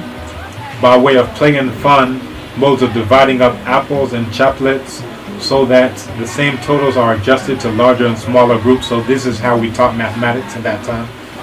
"And modes of sorting out boxers and wrestlers in bys and pairs, taking them alternately or consecutively in their natural order." This is Plato talking. Moreover, by way of play, the teachers mix together bowls made of gold, bronze, silver, and the like, and others distribute them, as I said, by groups of a single kind, adapting the rules of elementary arithmetic to play, and thus they are of service to the pupil. And it's like Owari, is algebra. To play Owari and do well, you're doing algebra. Okay. Yeah, because you're solving for x, right? We'll come back to that. And thus they are of service to the pupils for their future tasks of drilling, leading, and marching armies, or of household management, and they render them both more helpful in every way to themselves and more alert. the next step of the teachers is to clear away by lessons and weights and measures. That's what we used to do to measure gold. So you have our gold weights collection. So they say they clear away and by lessons and weights and measures a certain kind of ignorance, both absurd and disgraceful, which is naturally inherent in all men touching lines, surfaces, and solids. What ignorance do you mean? So this is Clinias, who was talking to Plato. And of what kind is it? And now Plato is talking about here is the Greeks. My dear Clinias, when I was told quite lately of our condition in regard to this matter, I was utterly astounded. So our is saying this is of the Greeks. I was utterly astounded myself.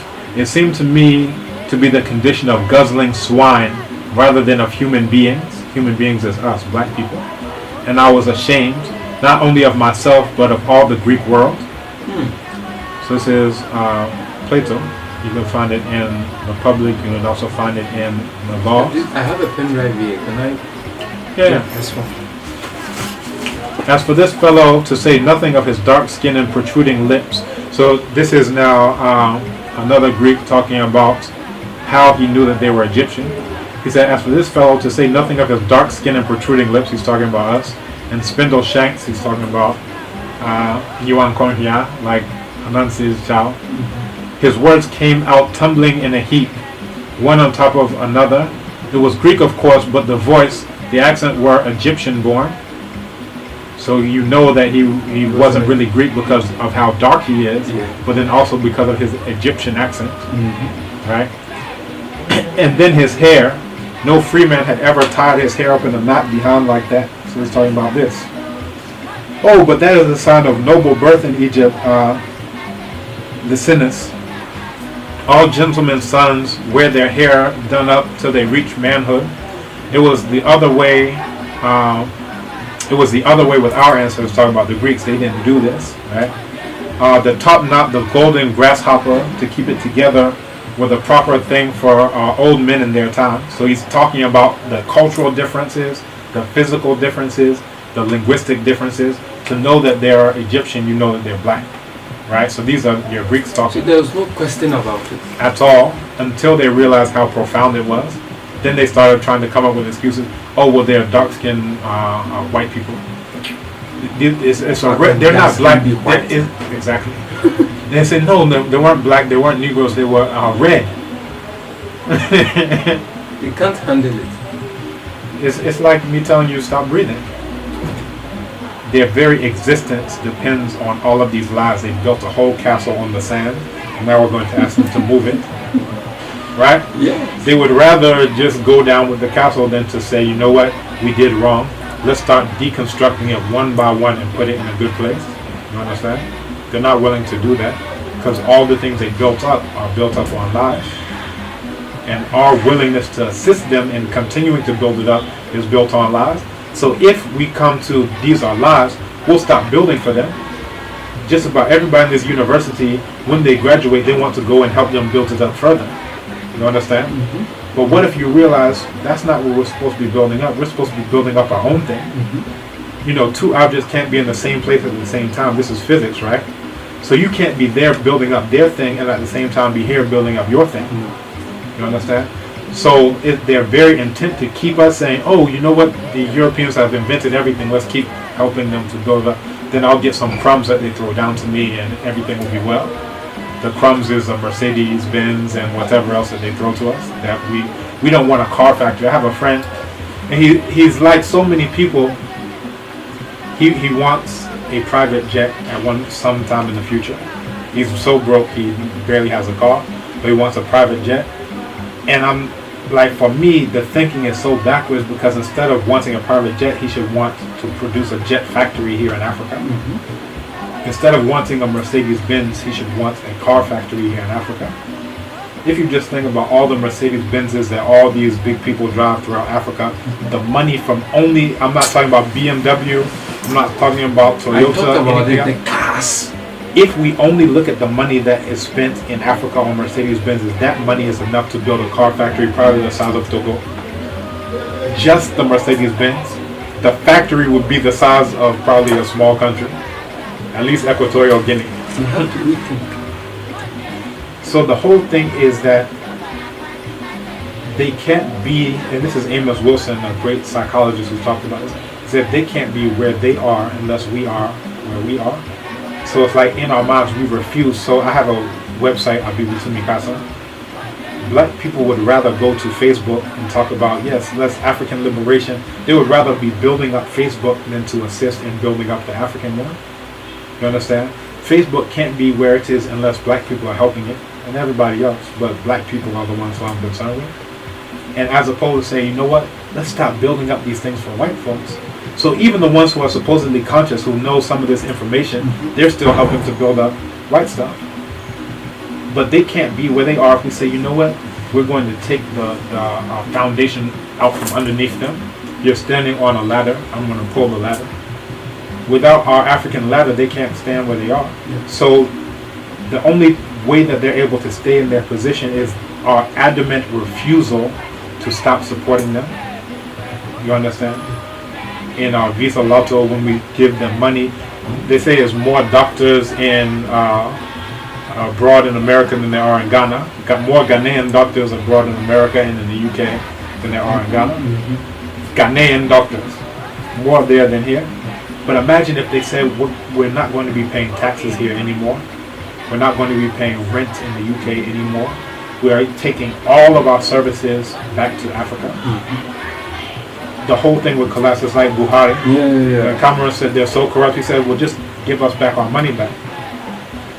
That's one thing. The past the UK would collapse. Madagascar, is it Madagascan president, the woman? She said he came and fought corruption, and they arrested a few officials and all that. And now when they realize where some of them sent the money, they are asking for the money back. They refuse to bring the money. Because the UK would fall today if they repatriated all the money just from the corruption, not from the ones that they stole during colonialism and all that. If you only say just the corruption ones, because who is the one who is getting them to be corrupt? Like when you think about when Nkrumah was overthrown, there's a documentary called Black Power. Can I get that one? Oh, it's online. The whole thing is online. And it's called Black Power. Yeah. And it talks about how Prime Nkrumah was trying to get the Akosombo down. You know, it's talking about power, this type of power, but it's the idea of black power. Okay. And they talk about how they were able to drain the coffers, the money of the state of Ghana, and it was through them intentionally sending agents here in order to, let me come and talk to this one. Oh, if you give me this grant, you know, or give me these funds for whatever, then I will give you this car, this house, this whatever. So they went intentionally one by one to get the weak links in the chain to drain the funds. So all of this was intentional because the plan was from outside for the CIA to topple Nkrumah, because they said there was no other leader in Africa who was thwarting their attempts more than Nkrumah. So Ghanaians will say, oh, you drained our coffers in Nkrumah, we're getting rid of you. But they don't understand that all of that was planned by the CIA from outside. So you think that you're doing your own thing, but you're just reacting to the manipulation and the situation that they played in order to do their thing. So I'll come back to Aristotle. This is another quote. This is Physiognomics, book, what is this, 14. Why are the Ethiopians and Egyptians bandy-legged? It's talking about how if you see NBA players, it is because their bodies of living creatures become distorted by heat. Talking about the sun. That's what makes us so black in how we look. Like logs of wood when they become dry, the condition of their hair supports this theory. It's saying this. For it's curlier than that of other nations, and curliness, as it were, crookedness of the hair. So this is Aristotle talking about why people are their physiognomy. And I gave about 20 or so quotations. Herodotus, who says, lastly, by calling the dove black, the Dodonians indicated that the woman was an Egyptian. And certainly the character of the oracles at Thebes and Dodona is very similar. Besides this form of divination, the Greeks also learned divination by means of victims from the Egyptians. Diodorus Siculus, he says, There are also numerous other Ethiopian tribes besides those centered at Meroe. Some live along both sides of the river Nile and on the islands in the river. Others dwell in the regions that border on Arabia to the east. Others again have settled in the interior of Libya to the west. The majority of these tribes, in particular those who live along the river, have black skin, snub-nosed faces, and curly hair. So these are all your Greek scholars who they say are so great, but they don't let you read what they say. If you just read it, they just say... This is a blast. They say, oh, Plato is great. And you say, oh, well, let me read. No, just say he's great. Don't read anything. Just, he's great. He was the first. Don't read. I can't believe it. I've never heard any quote from Plato like this. Where would you read it? You can go online and read it. You can go to a BB2 Mikasa and read it. Kala. Dada ni baoni. Nǹkan wá síbí láti bá mi sọ̀rọ̀ nípa ìtàn àwọn èèyàn dúdú.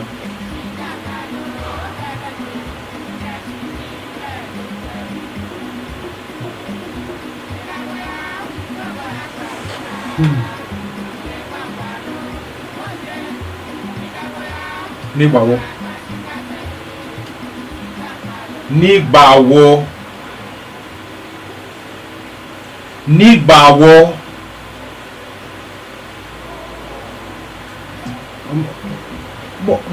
mo ní nígbà wo sọ fún mi ibi tó ń ṣẹlẹ̀ Kala nígbà wo kìí ṣe níbo o ń go bínú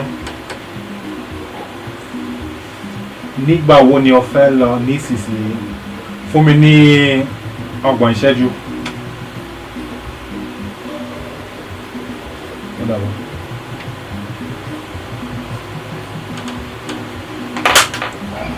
Alright.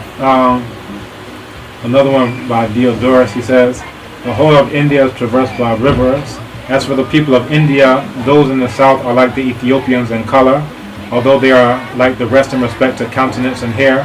For on account of the humidity of the air, their hair does not curl, whereas those in the north are like the Egyptians, meaning that their hair does curl like ours. And they're like the Ethiopians in color. When we're saying Ethiopians, we're not talking about the mixed ones who are the products of admixtures. It's talking about the ones in southern Ethiopia. The reason why we call it Ethiopia. I used to think that today when I see Ethiopians, they are a little lighter. So those are the products of invasions. But when you go to southern Ethiopia, matter of fact, the southern Ethiopians have problems with the northern, and northern have problems with southern. The southern say we are the reason why this place is called Ethiopia, because Ethiopia means burnt. Ops is literally eyes, but it's like saying enim tree, right? To say inside of the eyes is to say the face, right? But it's saying burnt of face. And they're saying you all are the reason why this place is called Ethiopia. You all just got here and mixed in with the population.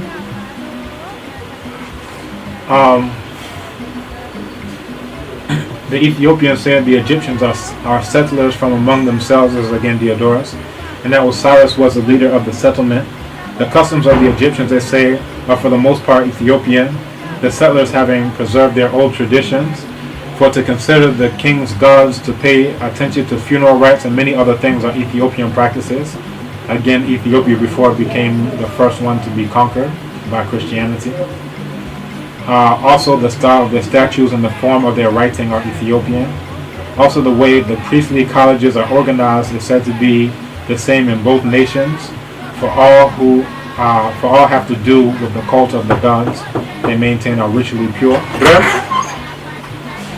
I've been for Ajayi. Whatever.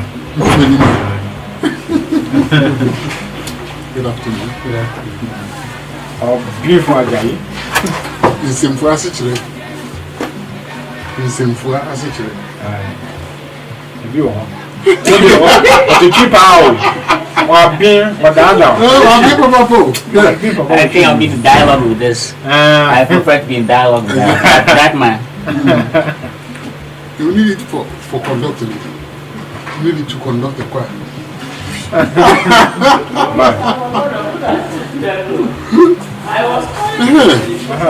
I'll pay for Ajayi. Happy Jubilee. Maramini. Or beautiful immediately. Maramini. That's it. So one to me and Chimney, I never buy an answer. Not saying anything. Oh, it's just a consumption. I told you. Let us come see you soon.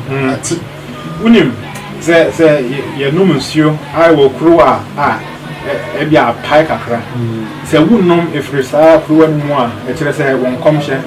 What I said, this is a twas one.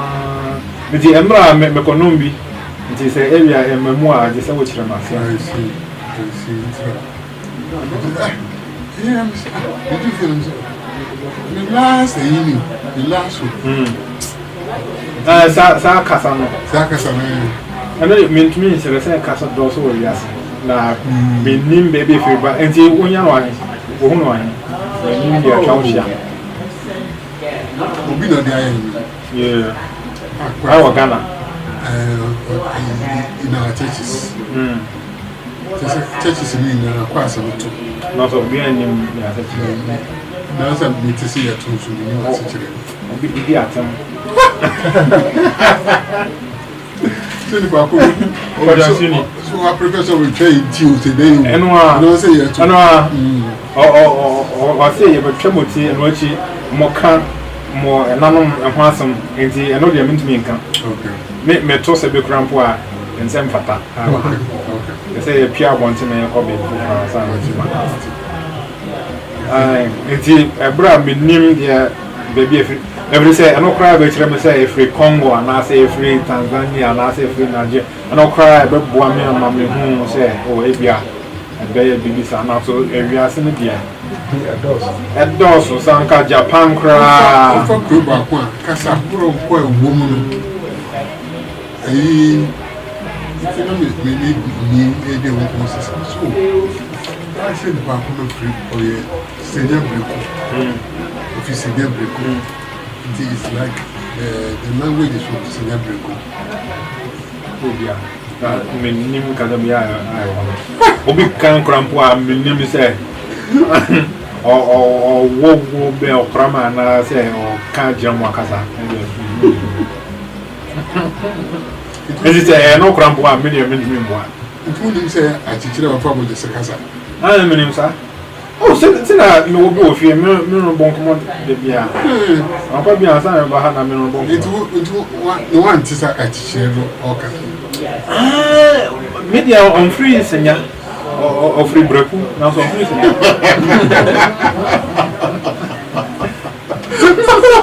until on this, I don't know.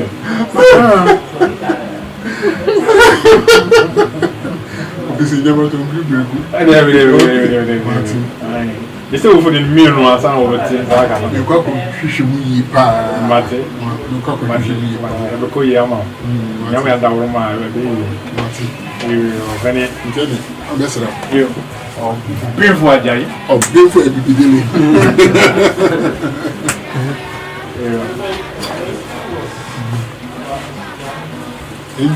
Yeah, into your back. You do know. I say, yeah.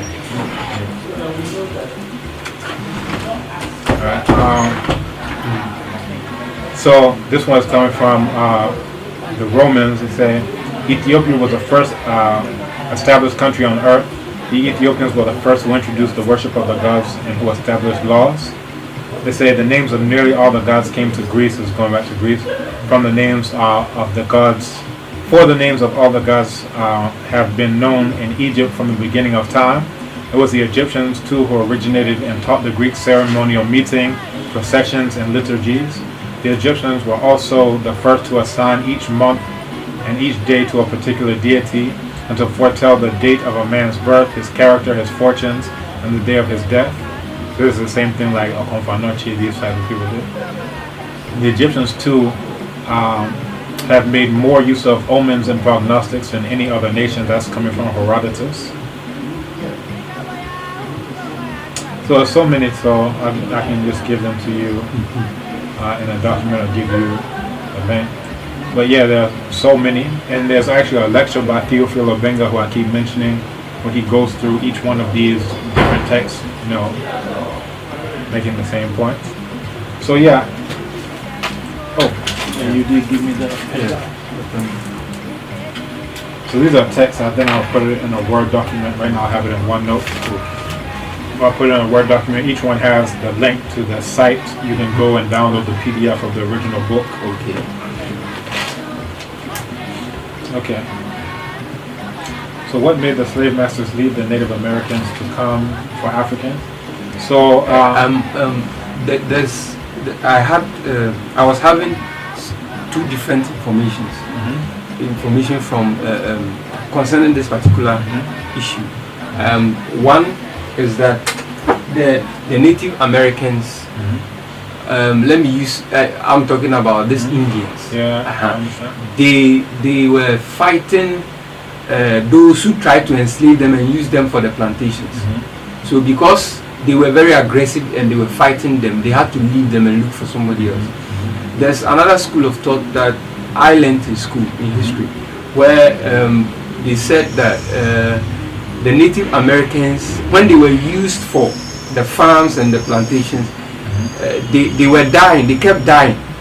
They could not withstand the pressure and some of the sicknesses that had been introduced to them by the white people. So because they kept dying, that was why they decided to look for an alternative. So I was quite a little confused as to which one to believe, whether it is because they were dying or because they were aggressive and the white man could not handle them. That's why they. Yeah, it's a bit of both and different things in different situations. The problem that is the method that you're using to approach it, that it must be either this one or that one, whereas you had different situations in different places. Okay. So who was this? I want to say De las Casas was the name of the guy. This priest who was there on one of the islands, I want to say Hispaniola, and there, you had a case where first you're on an island, so there's only so many places you can run to and things like that, but they were dying, and then they said they can't, do this, so they sent to Vatican, to the Pope, to commission them to reduce to servitude, also called infidels, meaning the Africans, and they got it started from there. But then in different places, you also found where, especially like in the Americas, you're thinking about places that ended up being the United States. Yeah, people who are on their own land, so they know where the rivers are, they know where the mountains are. It would be very difficult, to attempt to keep them enslaved when it's like, I can just go home. I'm in my backyard. I'll just.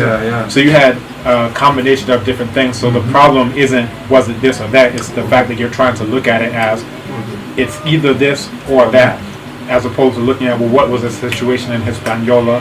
How was that similar or different to how it was in Brazil? How is that similar to different from Mexico? You understand? Sure. So you had both of those, but different ones in different places. Yeah. So information for that particular. So look up Bartolome de las Casas.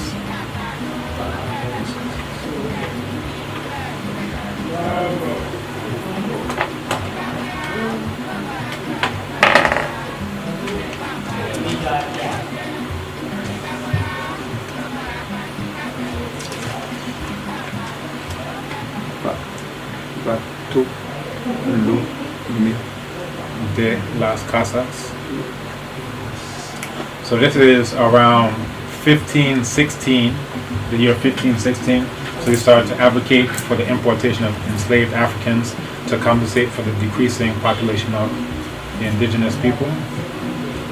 And I'm trying to find the name of. Yeah, you can find this brief account of the devastation of the Indies. Brief account. And this is dated 1542.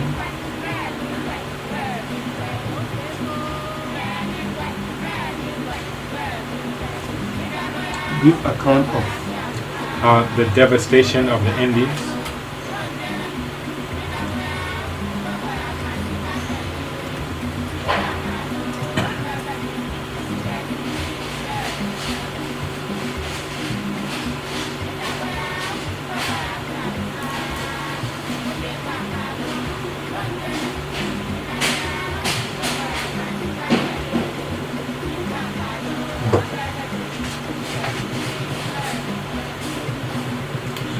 And then to the point about the indigenous people fighting, where I was raised in North Carolina, there was a story that we grew up learning about Roanoke, Roanoke colony, and they call it the Lost Colony.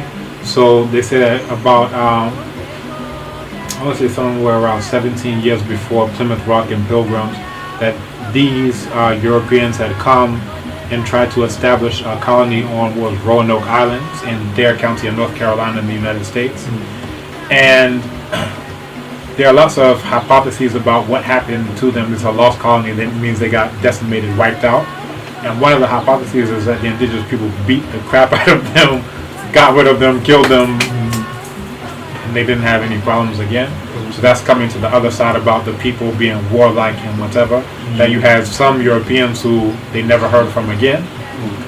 If you can go there and find the place where the colony was supposed to have been, but you can't find any trace of those who were there. So if you look that up, Roanoke colony,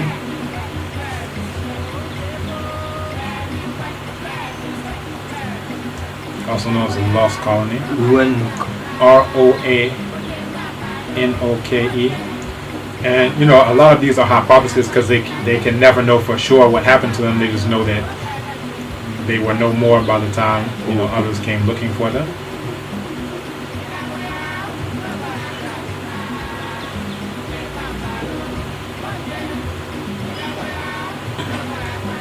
Yeah, so all of those are there. Let's see what else we have.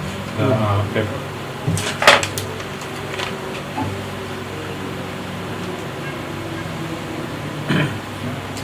Okay, how many Africans, instead of using the term slaves, we say enslaved Africans, right? Because that lets you know these are human beings, these are African people. We say slaves. First off, slaves is coming from the word Slav, so that means white people to start off with. So when you talk about Yugoslavia, Czechoslovakia, all that Slav was because they were the original slaves of the planet. You understand? So first, we're not white people. Others, we are African people who've been put in a condition like those white people, you understand, temporarily until we were able to liberate ourselves from that. But there have been several commissions on this. UNESCO and other organizations have, you know, come together with different committees and commissions to try to give an estimate, because it's impossible to ever know fully. But scholars say that you have to start your count at 200 million. So we're going beyond those who actually survived it to those who were killed. Some were marched from as far north as Burkina Faso, Mali, marched all the way to these dungeons that you find here on the coast. How many died? And when you read the accounts of the Europeans who, you know, were involved, they would talk about how, oh, this woman, when she is about to die and the baby is about to die, she'll take the baby and dash the baby's head against the thing so that they can die a quick death, as opposed to, so that one's never counted. Who was that baby? You understand? The elder. So you're getting an entire village. You say the elders and children, just kill them. The people, there was a technique where they would set the top of the house on fire. This is where we're using thatched roof. They would set the top of the house on fire. Then the ones who would come out, they would either shoot them or, you know, enslave them. How many died in the fire inside? We can never count that. So anything we're talking about has to start off with an estimate. The largest graveyard on the entire planet, do you know where it is? The Atlantic Ocean. Very good. You've been doing some study. So you can never count. They say that sharks used to follow behind the ships and stay in those shipping lanes because they knew that there would be blood. So imagine a wild animal saying, you know what, I don't have to hunt anymore. We know that there's going to be blood. Then you had cases where Europeans would kill the Africans to get insurance money. That we can't even count this. You know, you have insurance fraud to this day. Somebody will burn down their house and, you know, claim the money. They used to do that with African people. You understand? How? They would either sink the ship or kill the Africans there and say they died of disease. So you take disease insurance and then you kill them.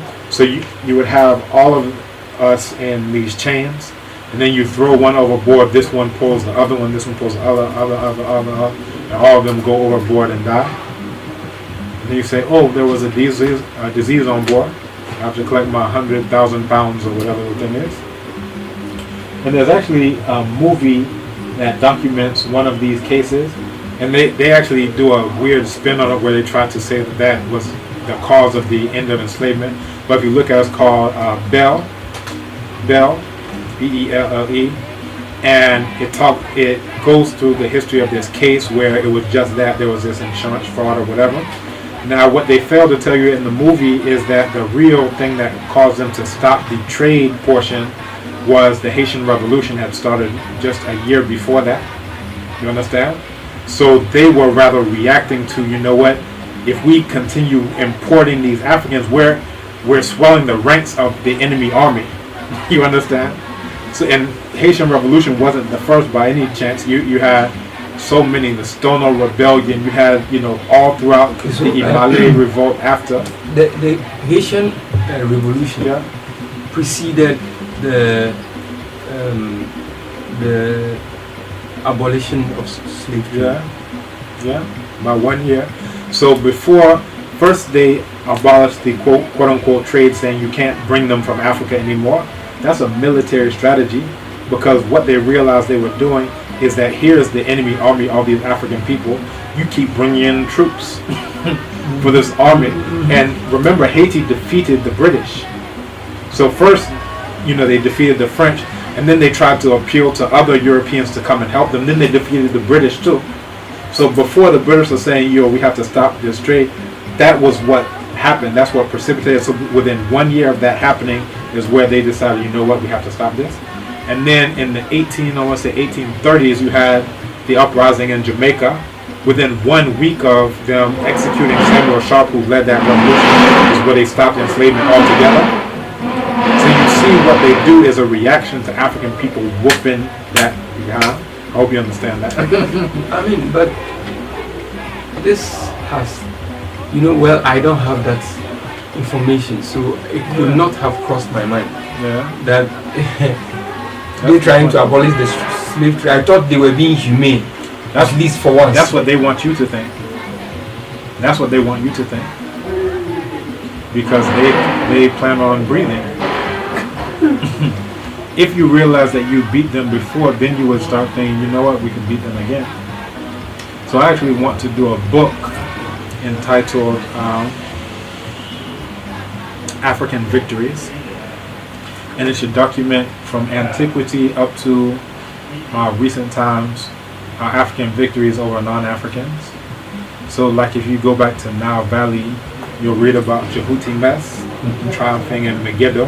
So when they talk about Armageddon, that's supposed to be the end of everything. They use the term because of what Jehuti Mess did in Megiddo in southwestern Asia, where he slaughtered all of them. I think such a book is long overdue. Yeah, it's coming. But no, like so this is for me. I thought that something like this should have been here. It should have years ago. But this is the problem. How many people know how to read Middle Nature? How many black people know how to read it? Well, so you have to read it in order to get and then to translate it. So the book is all going to be source text, right? You could read it in translation, but this is the problem. Those who have the ability don't have the will, right? So you have all these departments of Egyptology. How come none of them are putting out a book on black people defeating white people? Because they want to keep breathing. They're not going to do that. It's like Dr. John Henry Clark used to say, powerful people are never going to educate the people who they oppress on how to gain power, right? Why would they? So those who have the ability to do it don't have the will to do it. Meanwhile, those who have the will to do it don't have the ability to do it. So it's very rare to get a combination of both will and ability. That's the only way by which you can also bring out the truth. That's right. That's right.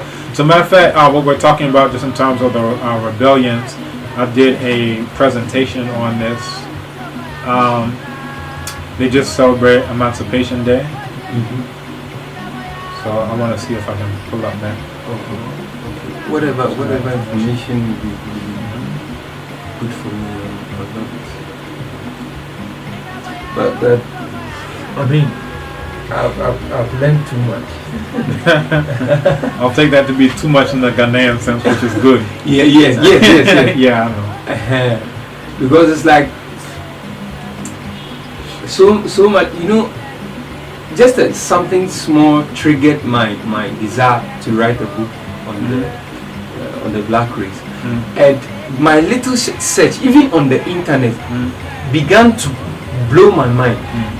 And I realized, wow, so all this information, even if you want to, based on what even the white people have written, you can fish out a lot of truths that are not in the public domain, or which the average black man has no clue about.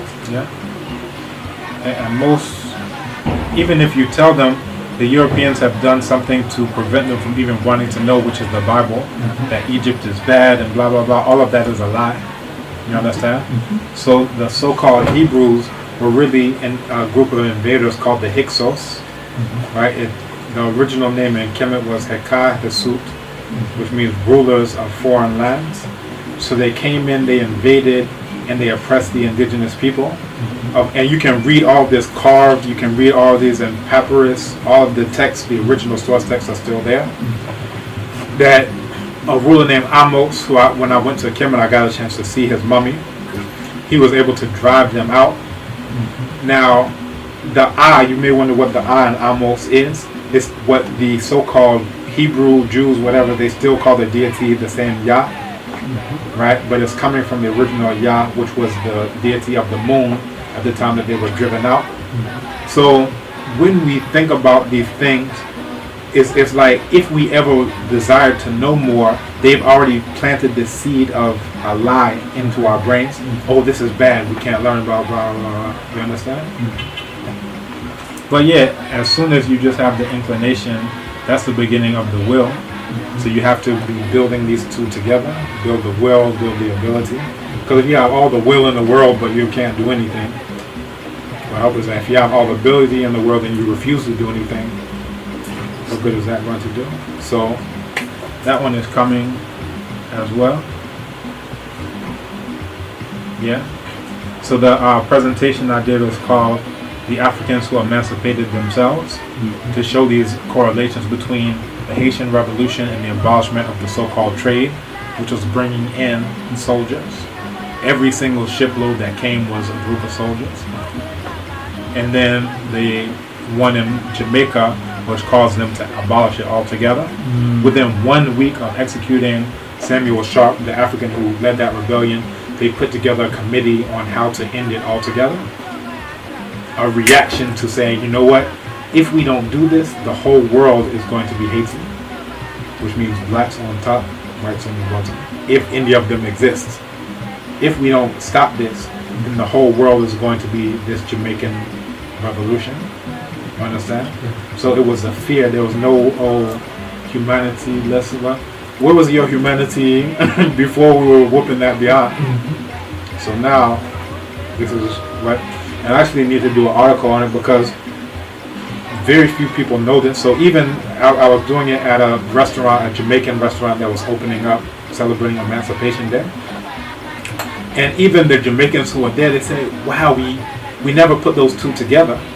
That they've heard of Sam Sharp, they've like sing songs about him in primary school or whatever, but they never realized that within 1 week of him being executed was when they put together that commission to end enslavement, and within 1 year it was done. I'm like, how can you not put this together? How do you know this? How do you know that this date is there? You're celebrating Emancipation Day. How do you know those two and you can't put those two together? You understand? How do you... Everyone has heard of the Haitian Revolution, where they defeated Napoleon. Yeah. But many people have heard Napoleon, they've never heard of Dessalines. You understand? But how can you have heard of the Haitian Revolution and you can't put two and two together that within 1 year of that is what they say we have to stop adding... We have to stop transporting soldiers to our enemy. How can you win a war when you're helping arm your enemy? You say, here's your reinforcements. But what about the issue of the fact that Because when we read Yeah. about why what caused the end of the slavery or the enslavement of black people in the Western world. He talked about the industrial revolution, that because machines were now working, and it has to replace machines replaced the human hands, so it was no more necessary or smart to be bringing in more people to come and do the work that the machines are already doing. So one thing that people don't consider is that the machines aren't causing a revolution to kill the ones who are, like the word robot, it comes from a Slavic word which means slave. Robot comes from robota, right? So when you're talking about, okay, here you have humans, here you have machines, you're basically making the machines do what the humans are doing, but the factor that isn't factored in is that the fear of what the humans have done, and you have the precedent time and time again, hundreds and hundreds and hundreds of rebellions, right? You can go to Guyana, you can go to, you mentioned Jamaica, you can go to Cuba, you can go to Brazil, you can go to the US, Gabriel Prosser, Nat Turner. Nat Turner's rebellion was right before the Europeans said, you know, we're going to do this. But Jamaican was even closer. So you have this deep fear of Europeans. And even if you look at some of their movies, they have a fear that the robots are going to come together. So if you look at Terminator and all these things, when you picture the robots in there, you shouldn't picture black people, because that's what they're telling you. You understand? When you see them shooting black people in the streets, that's what you should picture, is this deep fear that justice exists. You understand? If there's no justice, they're fine. But if anything like justice exists in the world, they had better be very, very afraid. And they are very, very afraid.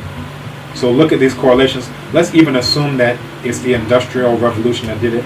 Why that year? Why? It could be 20 years. Hey, robots are coming, machines are coming, we're pumping. You know, I know this whole thing.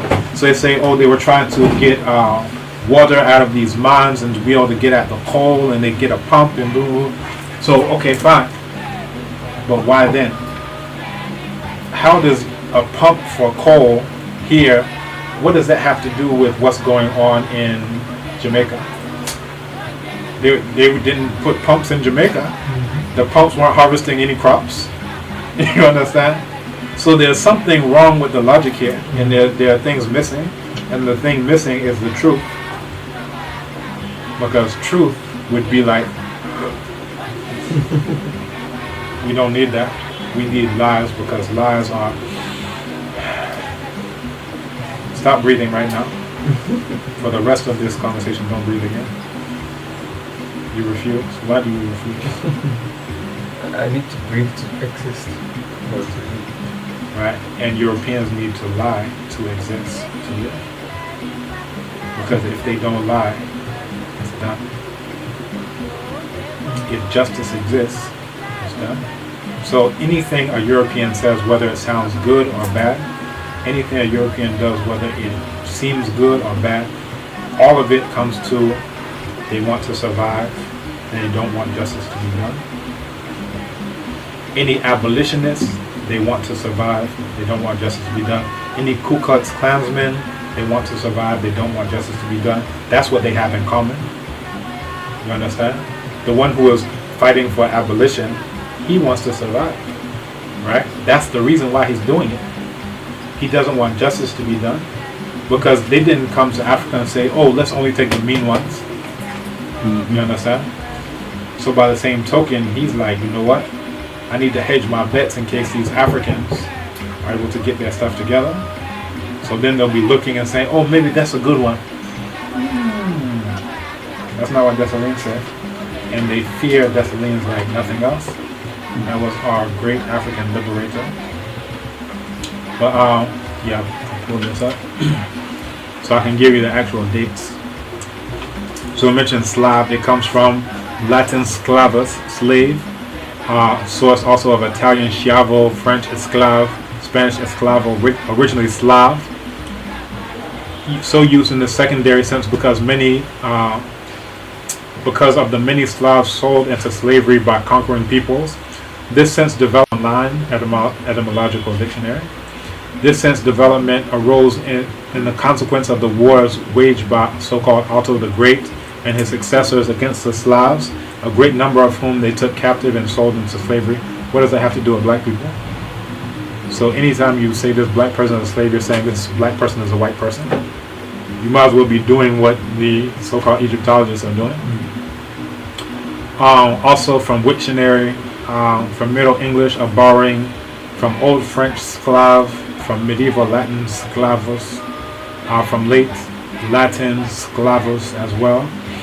Because Slavs, that's Yugoslavia, Czechoslovakia, that's what the Slav in there means, was often forced into slavery in the Middle Ages, from Byzantine Greek, sklavos, from Old Church Slavonic, Sloveninu, possibly from Slovo, so forth and so on. So that's that, and then the date correlation so you can see why it was at that point in time.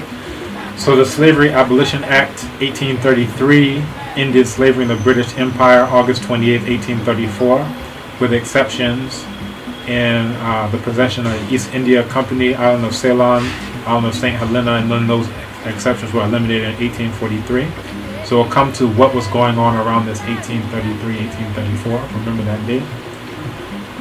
Then they also talk about Lord Mansfield's case, 1772, and the Somerset's case, which emancipated an enslaved person in England. So 1772, remember that date.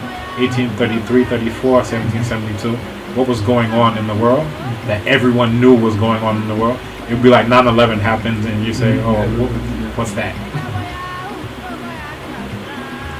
You come.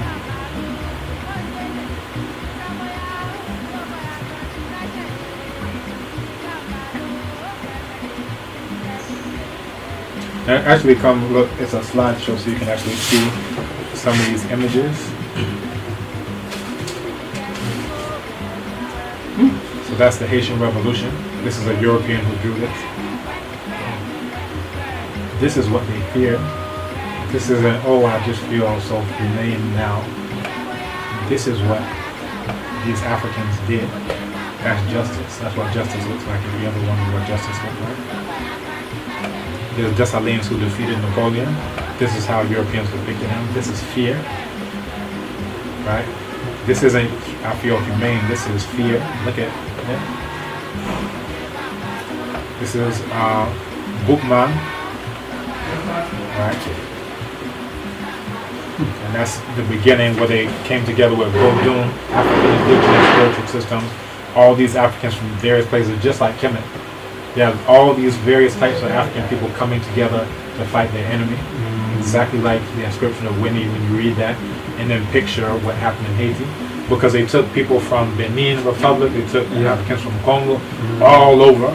But now you have people coming together around our own African spirituality, which is why they also try to vilify it and tell you, oh, don't do it, it's evil, blah, blah. But look at what we did when we were practicing those things. We were able to come to a high level, and they weren't able to survive, and justice was being done. Right? You may wonder, well, what's in it for you? Why do you care? This is another of the Africans getting justice. Right? So you see this axe. See this? That's what they used to use for cutting cane. Now they're cutting this type of cane. Look at the knife. So these are Europeans who are drawing this. They're very aware of what happened. Look at the knife in this little Eurasian here. This is more. And then when you look at him, he's grabbing the fur of this beast here. This is the first ruler of ancient Kemet called Narmer, and he did the exact same thing in order to found Kemet. So this is when the South, the black people in the South, and they're still there, were able to defeat those who were in the North, and he used the exact same technique that you found in the Haitian Revolution.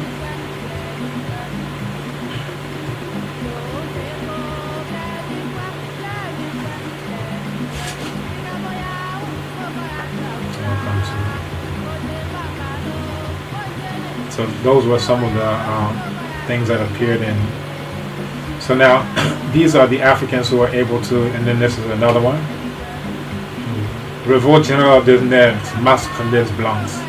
And so you see this African with the sword, and see these Eurasians running away.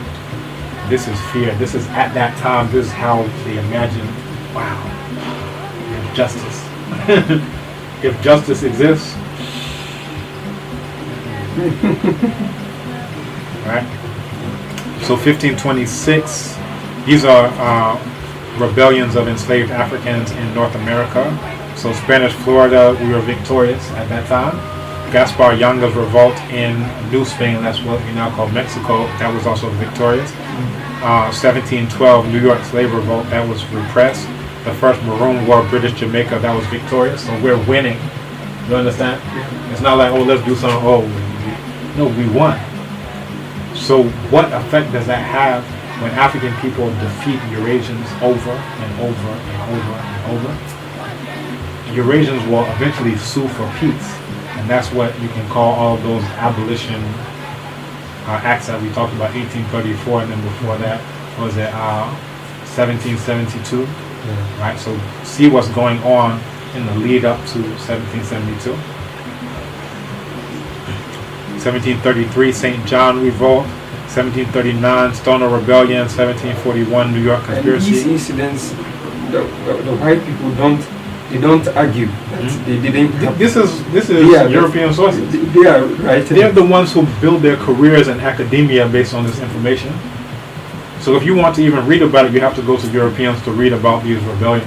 So this is not we trying to make something up. So do your research. Think it is. Pretend like it is, and then go do your research and find out.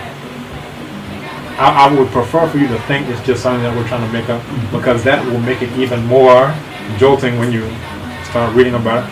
But to learn about any of these, you have to read. For the most part, there are Africans who worked on this. But think about Herbert Aptheker. That was a European who worked on this information, right?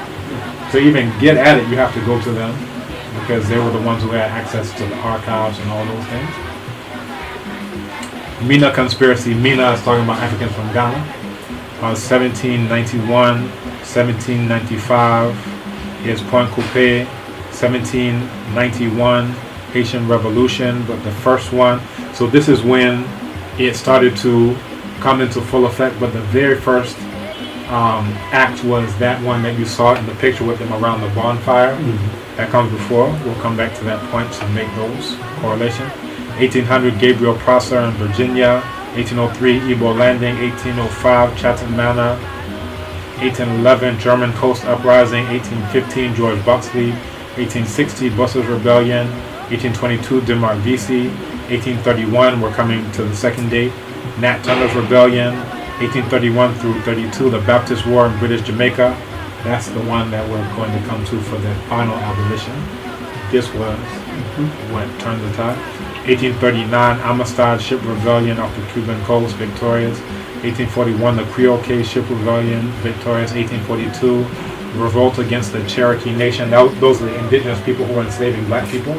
Maybe people don't know that the indigenous people there enslaved black people, and we had to fight, and some were able to escape into what's now known as Mexico to get away from them. 1859, the raid at Harper's Ferry. So this is more information about each one. In Berbice and Guyana, you had that one against the Dutch colony. The Bayano Wars in Panama. So this is every single place we went to, we whooped that behind. You understand? Black people are sitting there like, even the black people who you know now, if you try to get them to work at a job, they will have a problem. Much less you do this. Curaçao, revolt of 1795, the Creole case, 1841, in Nassau, Bahamas. Demerara, that was in Guyana, was now Guyana. So all these rebellions in the West Indies. So it said the first time the British Army faced a slave revolt beyond its control was actually not on British territory. In 1793, when Britain was at war with France, it invaded the French territory of Saint-Domingue. The British Army wanted to seize this lucrative colony for itself and suppress a vast slave uprising, they use that term, taking place in Saint Domingue before it could spread to the nearby British colony of Jamaica. So it says shook the West Indies. The army failed. That means the British got defeated. 5 years and more than 12,000 British deaths later, the Redcoats withdrew. These Africans whooped that behind. I hope you understand that terminology. Yeah. An army of rebel enslaved Africans had defeated the army of the world's superpower and the largest slave trading nation. So what did that do to their psyche?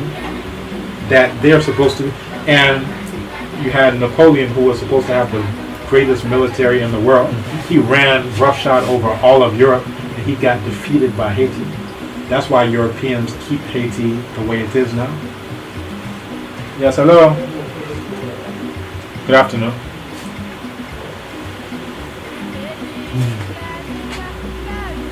Oh, yes. It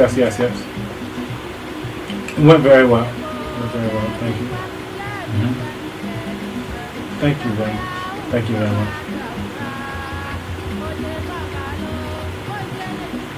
He says 6:30. 5:30. Okay, 5:30. It should be okay. We're about to go to town to the National Theater. They're selling books. And I'm taking my children there. But I'll see if I can get back. If not, you can give me a call and we can do it. I think we can do it via call, right? Yeah, if possible, I will try to get back for that. Yeah? Okay, no problem. So 5:30 at Radio Universe. Okay, no problem. Thank you.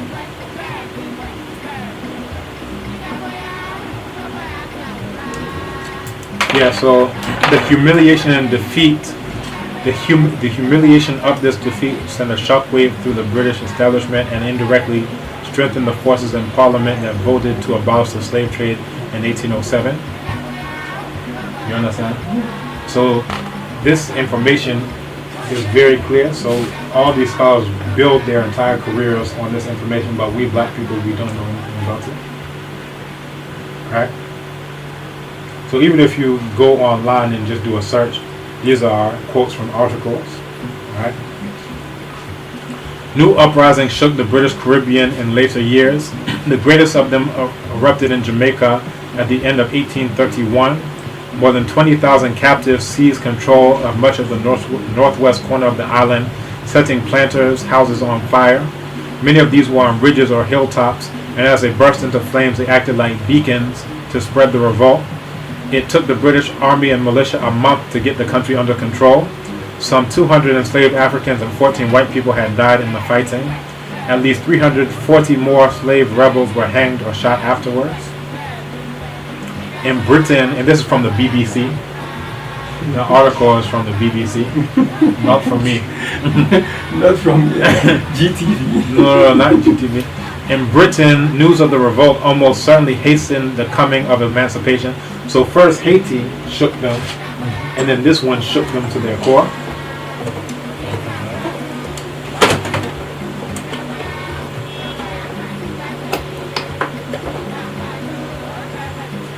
Right.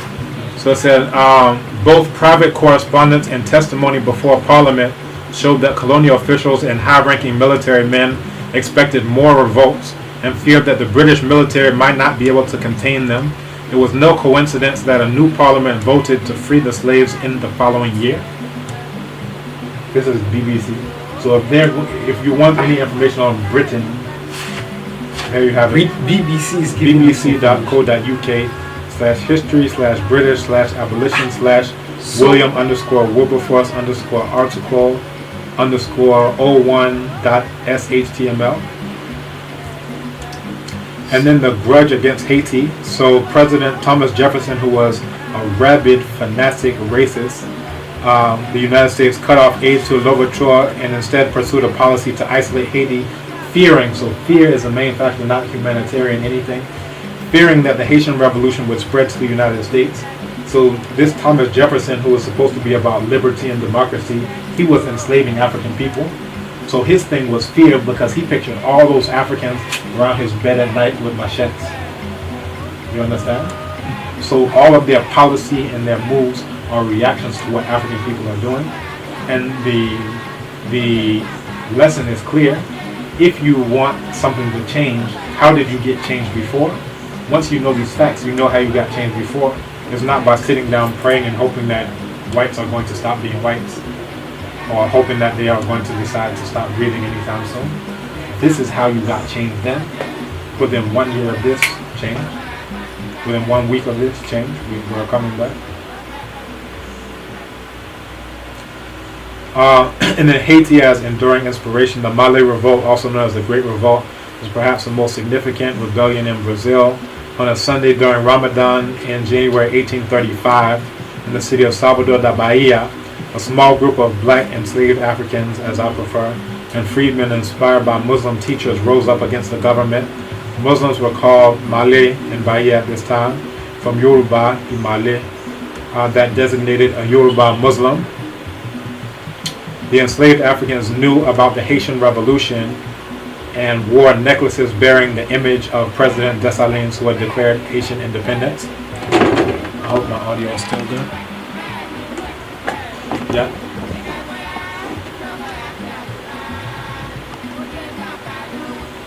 So that's what was going on there. And then Jamaica, the rebellion, which was the main one. So there had been a number of rebellions by enslaved Africans on the island of Jamaica. 16 slave rebellions had taken place between 1655 and 1813.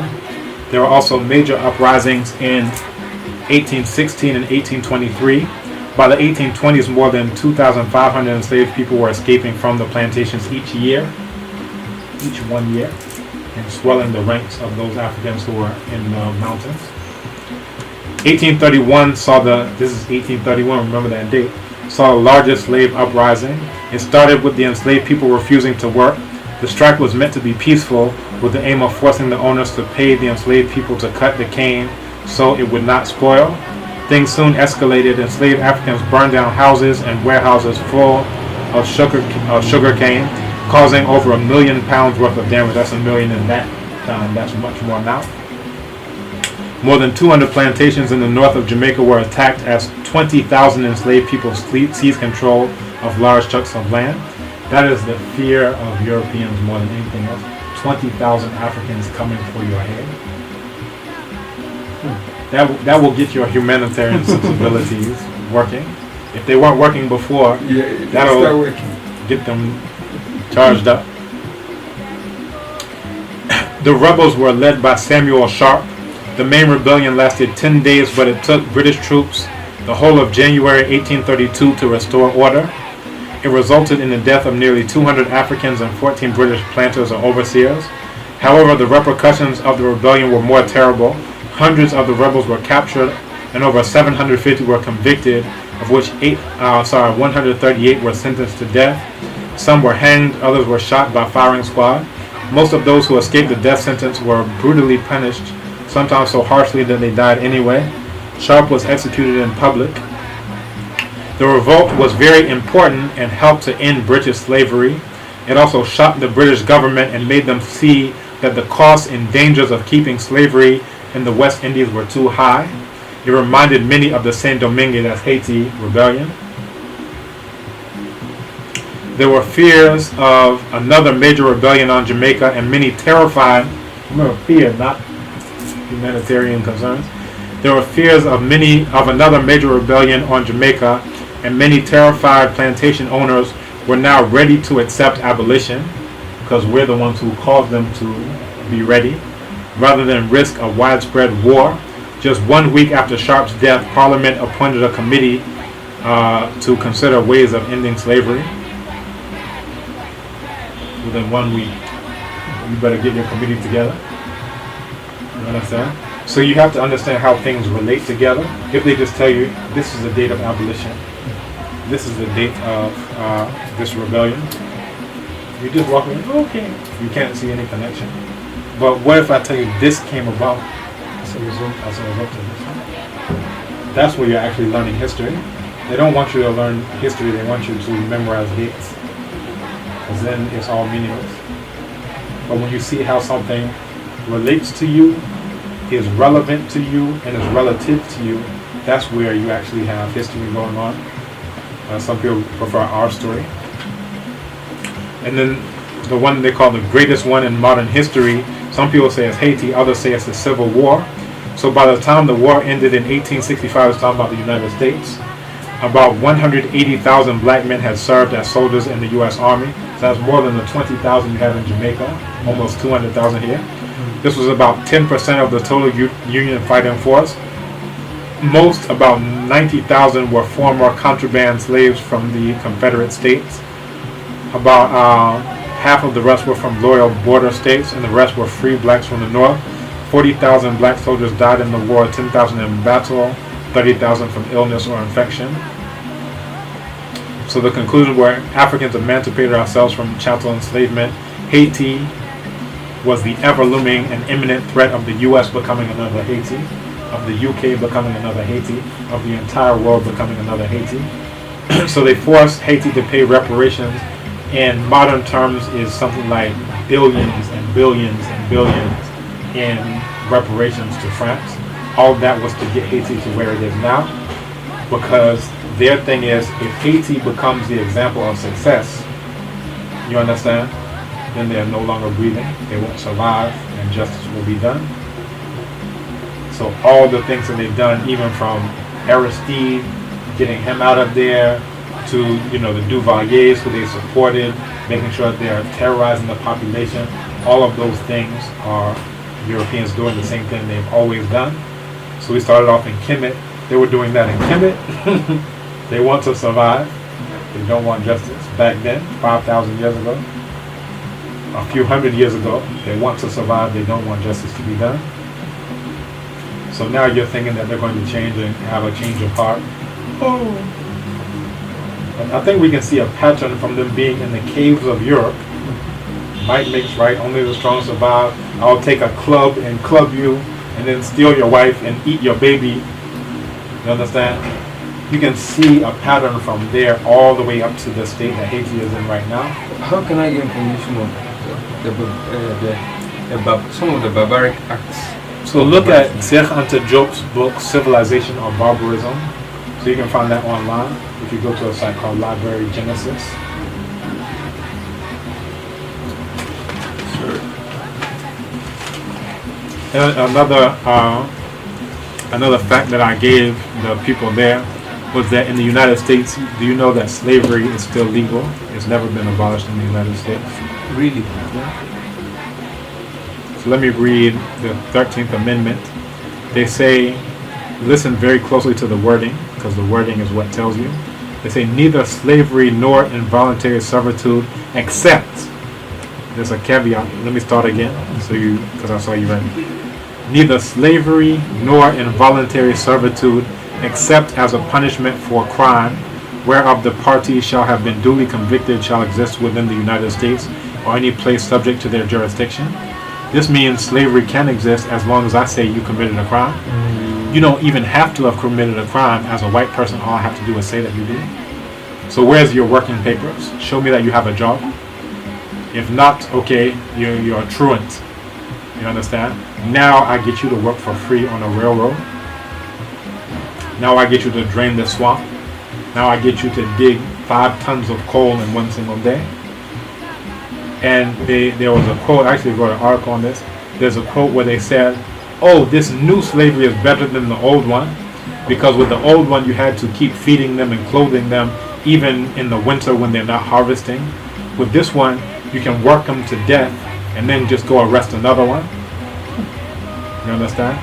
So they still have the same thing they call the prison industrial complex, where they target black people. Ones that they don't shoot, they put into prison, then they end up working for free again. So a lot of the products that you see from Sony, a lot of these corporations own or have major stakes in these privatized prisons. Mm-hmm. Yeah. A lot of even the music companies that have a lot to do with gangster rap and these other things, saying, yeah, you should be a criminal and sell drugs. So the people who are in prison are making those CDs and other things, you understand? And then they send it out to get that into your mind that, oh, you should be a criminal. And then even if you say, I won't fall for it, I'm going to be an upstanding member of society. All that has to happen is a white police officer says you committed a crime. So this guy, Henry Louis Gates, is one of the people who says there's no such thing as race. Racism doesn't exist. And then the police came into his house and arrested him in his own house. This Harvard professor who says race doesn't exist. So on that day, he came to understand that, oh yes, it still does. And if, On that day, ironically enough, but imagine what happens to those who aren't Harvard professors, who can't call up the president of Harvard and say, oh, they made a mistake or whatever. You understand? What happens to just the regular guy? Well, he ends up enslaved. Per the wording of the 13th Amendment, which says it won't exist unless we say you committed a crime, and your crime is being black. Or rather, their own crime is them being white. No one told you go up to the caves for those thousands of years. You could have stayed in the sun. wow. So lots of Please, concern the barbarism. Civilization or Barbarism. That's a book by Sir Anta Diop. Let me write it for you. My pen It's not working.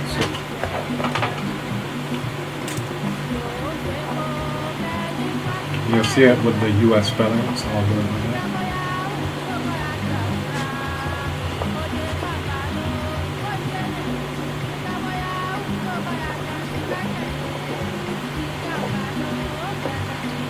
So look for that one by him. Also look for Bucheku, 500 years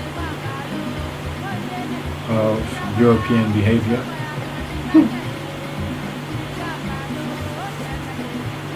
Oh, you know what? Probably the best one. I have an E version of it, Yurugu. Y-U-R-U-G-U, Yurugu.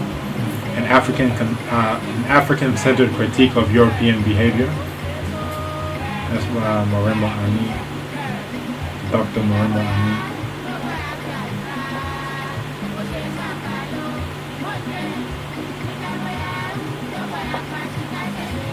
So, Civilization of Barbarism. Also look up, what is this one?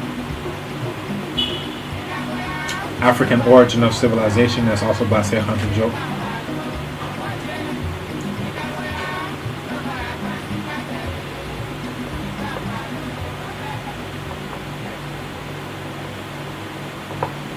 And then Cultural Unity of Black Africa. Alright, so actually the first one and this one are probably going to be the best one. Cultural.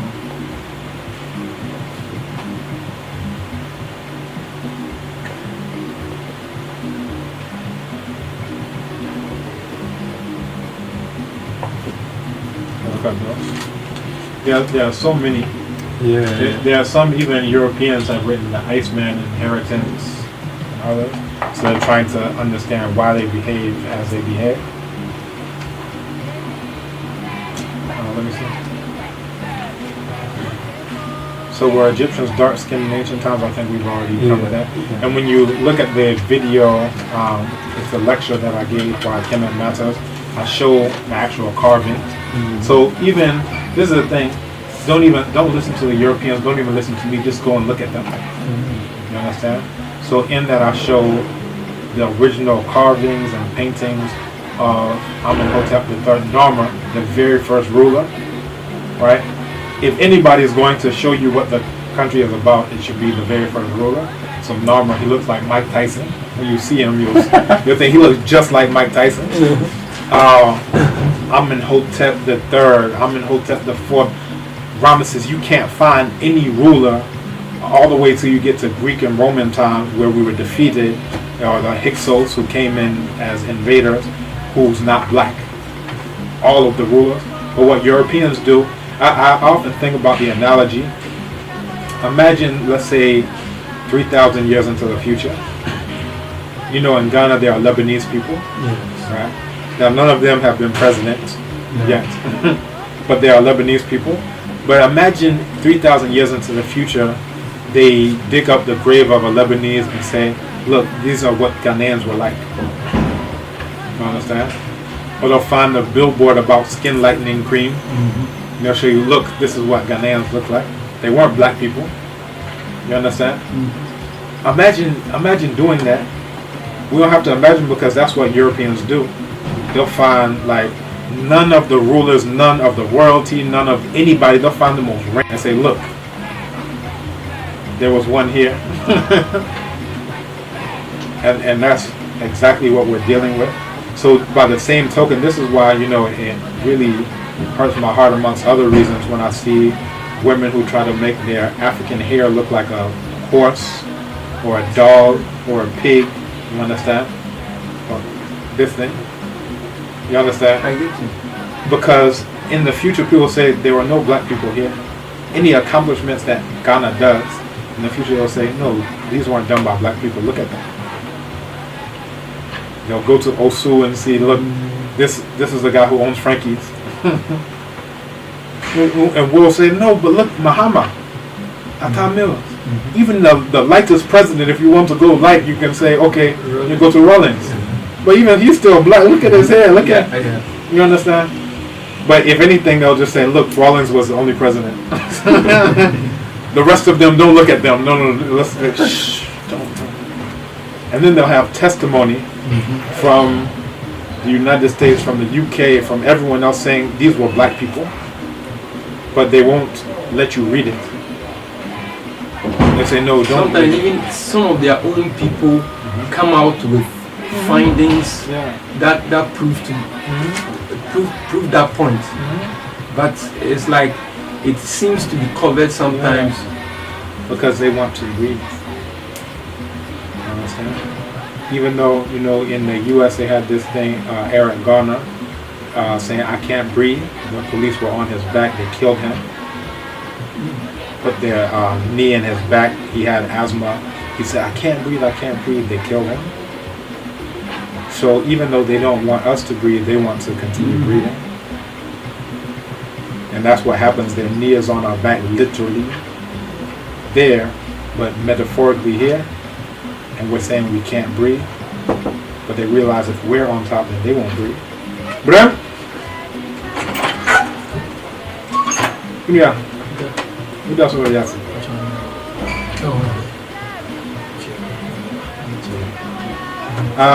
maybe all. Yeah, so that's where we are. So I hope you've done something for me. a lot, so much. I mean, something that if I want to take my time to go into, to take me years. But I'll read and pick up. And it's better for you to approach it. I see a quote here from Thomas Jefferson. If God is just, I tremble for my country. This quote just came up on your PC. If God is just, I tremble for my country. That's Thomas Jefferson. You know, in light of everything we've said, from their own mouth, it summarizes all of this thing perfectly. If justice exists. Seriously, because I have talked about it. That if truly there will be justice and justice exists, then these people who have enslaved black people, done such serious evil to them, will pay for it one day. I think about this sometimes. Because you don't commit such atrocities against humans and go free. I believe. Yeah, the very first understanding of law in the world was called Ma'at. You can actually see a poster showing all of the 42 declarations of innocence. That's where they got the 10 Commandments from. They plagiarized it right from here. But in it, Ma'at had the concepts of truth, justice, righteousness, harmony, balance, order, and then propriety. So all of those wrapped up into one thing. So that's an African concept. And it was represented by a woman with an ostrich feather in her hair. And the idea was your heart would be weighed against this ostrich feather. That's where they got the idea of judgment. They say when a person dies, your heart is weighed against the ostrich feather. and if your heart is lighter than the feather, it means that you are innocent. And you say all these 42 things. I have not killed, I have not stolen, I have not so. That's where they got the so-called 10 commandments from. But Europeans narrowed it down to 10 because they said we can't do all 42. That's too difficult. They weren't more. Someone just came out of a cave a few hundred years ago. How do you expect them to live up to this thing? They said, "We'll do the 10. You just leave it there."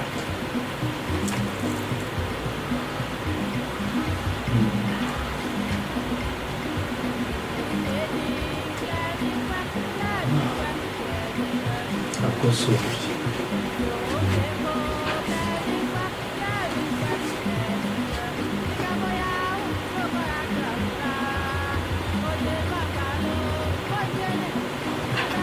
So finally concerning the way forward for black people. If I could get, because I intend to talk about how we can come out of our problems and our troubles, become successful as a people. So I don't know if you have some thoughts. I'd like to hear your thoughts first. With what has just been shared, let me get your thoughts about the movement. From what we have shared so far, I realize we are in absolute darkness as a people. For majority of black people, we are ignorant. Yeah. About a lot of things. Well, let me check my audio here. It seems like it's a bit low. I'll pause it and how when it came out. No? Okay. Yeah. So your thoughts about? Yeah. So from the key thing I can talk about now concerning the black race for now. Is that it's like we are in the dark. We are in the dark concerning certain truths about the past and about our ancestors. That if we should know and if we should learn from, can help us to change our situation and get us ahead in life. So if in my estimation, if we are able to go back into the past and go back into history and get to know the truth, it will help us to change our lives and our situation and circumstances. Because I believe knowledge is power. Once you get the knowledge, you are empowered to change your circumstances and situations. So that's what I think. I think it's good. My father says history tells us not to be a fool twice. How not to be a fool twice. By the same token, you can see it like it also teaches us that something that we think is a good idea may actually be a bad idea. You understand? So hypothetically, we would say, oh, you know what? We should continue allowing Eurasians to come into Ghana or Africa, right? But with the history, the word it means Europe and Asia is one thing. Eurasia, EURASIA, Eurasia. So it's like saying, okay, we should just keep allowing them to come into Africa. But what history does, and it seems like, okay, well, what's the problem, right? But history tells us to bring this from something hypothetical to what happened the last time we did that. And then what happened the time before that. Then what happened the time before that. Then what happened the time before that. You keep asking that question over the past 100 times, the last 1,000 times, the last 2,000 times. You realize the answer is the same for every single time. Now, if your history only goes back the last 20 minutes, you're basically suffering from amnesia. So if I ask you, well, what happened last time, you say, I don't know. Let's try it. It would be like if I took a hammer and I hit you on the forehead, and it jolts your memory to the point you don't remember being hit with the forehead. I said, oh, you don't remember being hit in the forehead. I said, oh, do you think we should do that again? He said, oh, sure, let's do it. Bam. I said, do you think we should do that again? He said, yeah, I think so. Let's try it. We've never tried it before. Let's try it. Bam. Do you think we should do that again? Oh, since it's the first time, we might as well try it for the first time. We don't know what. Bam. What will happen to you eventually? What's that? Right? That is what happens with African people with us not knowing our history. Or at best, we just know some disconnected dates. And those disconnected dates we're limited to are within the last maybe 400 years. 500 years tops. Right? That is a person without any memory. And as silly as those analogies sound, that's exactly how silly we are. Because we're asking, well, what happened last time? We don't know. We think this is the first time. Let's have Arabs who have conquered the northern part of Africa, let's put them into the African Union. And then when Haiti applies to join the African Union, you say, no, you're not African enough. So you let your enemy who you were fighting against for all of those thousands of years, you say, you are part of our group. And then you let someone who's more African in the sense of what African means, it means all the parts. Not some white people in Berlin saying, you stay here, and that's going to be called Gold Coast. You stay here, that's going to be called Dahomey. You stay here. You understand? That's not African at all. That is fragment, fragment, fragment, fragment. African means all of these. It means Kemet. All the black people. Right? Haitians and Haiti is Africa. All the black people. They didn't say we're only going to take those who are coming from Dahomey. We're only going to take those coming from the slave coast, so-called. We're only... that's everybody. And what happened when everybody came together? They defeated Britain, what was supposed to be the greatest military power. They defeated France. And not just once, on multiple occasions, what was supposed to be the best military. So France is going forward. Every single country is falling to Napoleon. You understand? All of them. But now he comes to all African people united. He gets his butt handed to him on a platter. So this is telling you this is what happens when we actually have African, when it means African, all the black people. So now they come to join the African Union. No, you can't come in. That is, the people who say that, that's the most anti-African thing that they've ever done. And the people who say that, I would never call them Africans, I would call them anti-Africans. You can't tell me you're African just because you happen to have been born here, no? If every single thing you do is anti-African, I should call you an anti-African. What do you do in the area of economics? If you go and buy Mercedes-Benz and you don't buy Kandanka, that's anti-African behavior, but let's not stay there. What do you wear? If all you wear is suits and ties and tuxedos and never anything made by African people, that's anti-African. But let's not just stay there. Alright, what language do you speak? If all you speak is British, English, and you speak French better than the French people, that's anti-African. So we can go to every single area. In the area of health, do you deal with indigenous African herbs and medicines, or do you inject this and take this and whatever? That's anti-African. So if I do an aggregate score, I think they do this for Olympics, aggregate scores. So now if I come to all of these things and every single thing you do in every single area is anti-African, why would I call you an African? The best term would be you are an anti-African. Now that doesn't mean you have to stay that way permanently, but I can only judge based on what your behaviors are. But now I come over here, I see this person is African in terms of the language they speak, the clothes they wear, the companies they support, the things they do, the things they eat, every single area they're African. Then I would say this is an African, this is an anti-African, regardless of location or where you happen to be.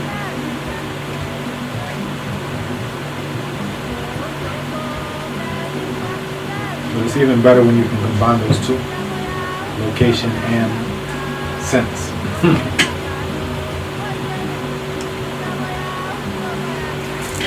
So you have to come together as Africans and behave African. That's an option. But the challenge is you have more anti-Africans than you have Africans, so even to come together, you're coming together with an anti-African, right? You ask the anti-African, have they heard of Imhotep? They say no. You ask them, have you heard of Julius Caesar? They say yes. How are you going to come together with someone who is anti-African in everything they do, right? So it's a challenge, right? But the best thing to do, at least in terms of seed time, we're just planting seeds to get started, would be to come together with other Africans. When I say African, I don't mean you happen to have been born somewhere and this is your passport. No, I mean in every area of human activity, you're African. So you come together with that person, and you cultivate your own children, you cultivate those of others, and you swell your ranks. Because when you have more Africans and anti-Africans is when you can really get some wiggle room to do what you need to do, right? Otherwise, you have anti-Africans who are... I met someone who was very much like that. So his wife is white, okay?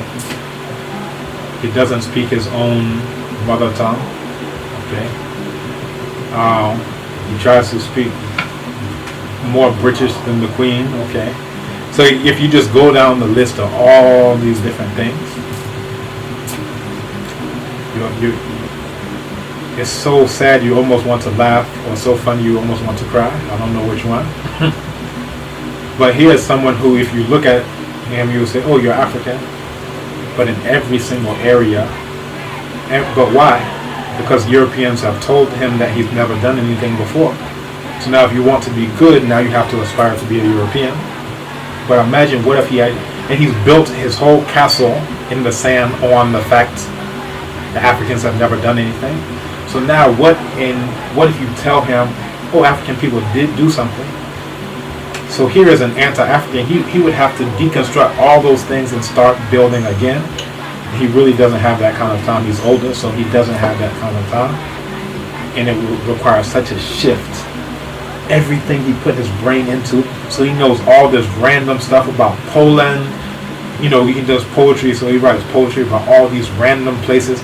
And he knows about, oh, this is a bridge where so-and-so was killed. You know, this is where so-and-so picked a rose and sang, you know, whatever. So he knows all this random European trivia, and he has never read any literature in his own mother tongue. But his mother tongue isn't African. It's an African language, but that alone isn't African. That's a pre-colonial fragment. For him to really start being African means that he knows his mother tongue and one from Senegal. That's when you start talking about moving towards being African. That means he knows the one from his mother tongue, the one from Senegal, and then maybe the one from South Africa. That's where he's really starting. He's not done. That's where he's only just starting to become African. And then beyond just a language, he knows the same way he knows the trivia about this is where the Magna Carta or whatever, and he's going to write a poem. He would have to also know about this is whoever, Sunjata Keita. You understand? This is Amenhotep. This is Amenirinas. This is Amane Shikento, right? This is Nzinga. And the way I've traveled to all these random places in Europe, I've gone to all these places in Africa, and I have first-hand experience. I do African combat sciences. You understand? I can read and write an African language, not only the modern day ones, but the ancient ones that were the first ones to ever be reduced to writing. That's where you're just starting to be African, right? And once you understand that, you will be linking with the Africans in Haiti. You'll be linking with the Africans in Brazil. You'll be linking with the Africans in the Pacific Islands, the Africans in Australia, the ones who are left in Haiti, Hawaii, all over.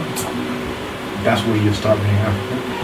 But beyond even doing that, I think about how all Europeans want to survive and don't want justice to be done. So they do things collectively, but even on an individual level. So if you go to any random European and say the Africans in Kemet were black, first they don't want Kemet. That's why they say ancient Egypt. They don't even want the word Kemet. They say, oh, it just means the black soil. If they really believed that, then they would have no problem saying Kemet, Kemet, Kemet, Kemet. But they know as soon as they say Kemet, you ask, what's that Kemet? And their whole thing will just come down like a house of cards. So they prefer not even to use the word, so you'll never even know the word exists, right? But I'm using that as an example of how anything that they do, even on an individual level, it's like a knee-jerk reaction. No, they're not. You understand? I can pull 100 white people from wherever and ask them whether people in Kemet, black people, all of them know that if they say that they are, they're not breathing anymore. If black people are good, that means that they must be bad. This is European thinking. For me to be this high, you have to be this low. And the more I say you've never done anything, makes me feel like, oh, that means I civilized you. That means I came in. So the further down you go, the higher up they go for their psychology, right? So to some degree, their mentality is on an individual level. It's systematic, but the system is upheld by all these individuals who know inside of them. Nobody had to tell them that, but they just know automatically Kemet must be, or Egypt must be white, right? So the point I'm making is, if we can get to a point where African people is so embedded in us that even you can just ask people randomly, they know the thing that benefits black people, that helps us to breathe. You understand? It's based on truth. So their whole thing is based on lies. We have our whole thing based on truth. And then if I tell you, oh, they were just dark-skinned Caucasians, you'll know automatically to just slap my face. It's built into you that I reject lies. I'm an anti-lie machine. I can't even tolerate it. So if you can get all of those types of Africans coming together, that's where you start having some movement, in my opinion. Somebody just sent this thing through.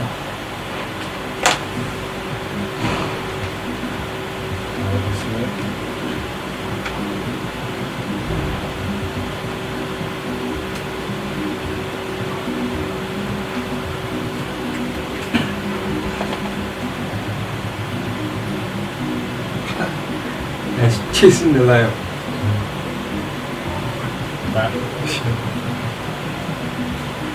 If united, the result is this: is all these buffalo chasing the lion away.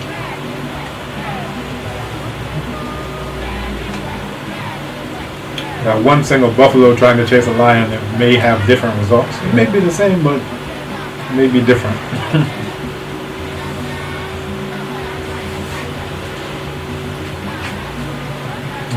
So I think we can do it. You see, I still have my.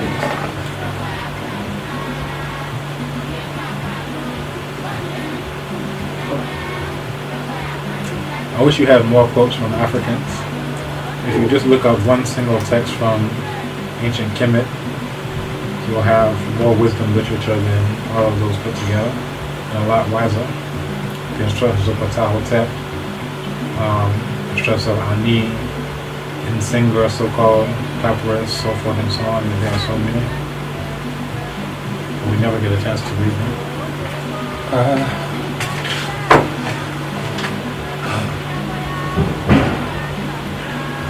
It looks like I couldn't record. I didn't go through. I think this one, I'll test it out. So let's close out. I think, I'll try to put it in here and see if it comes out. That's why it's always good to have a backup plan to your backup plan.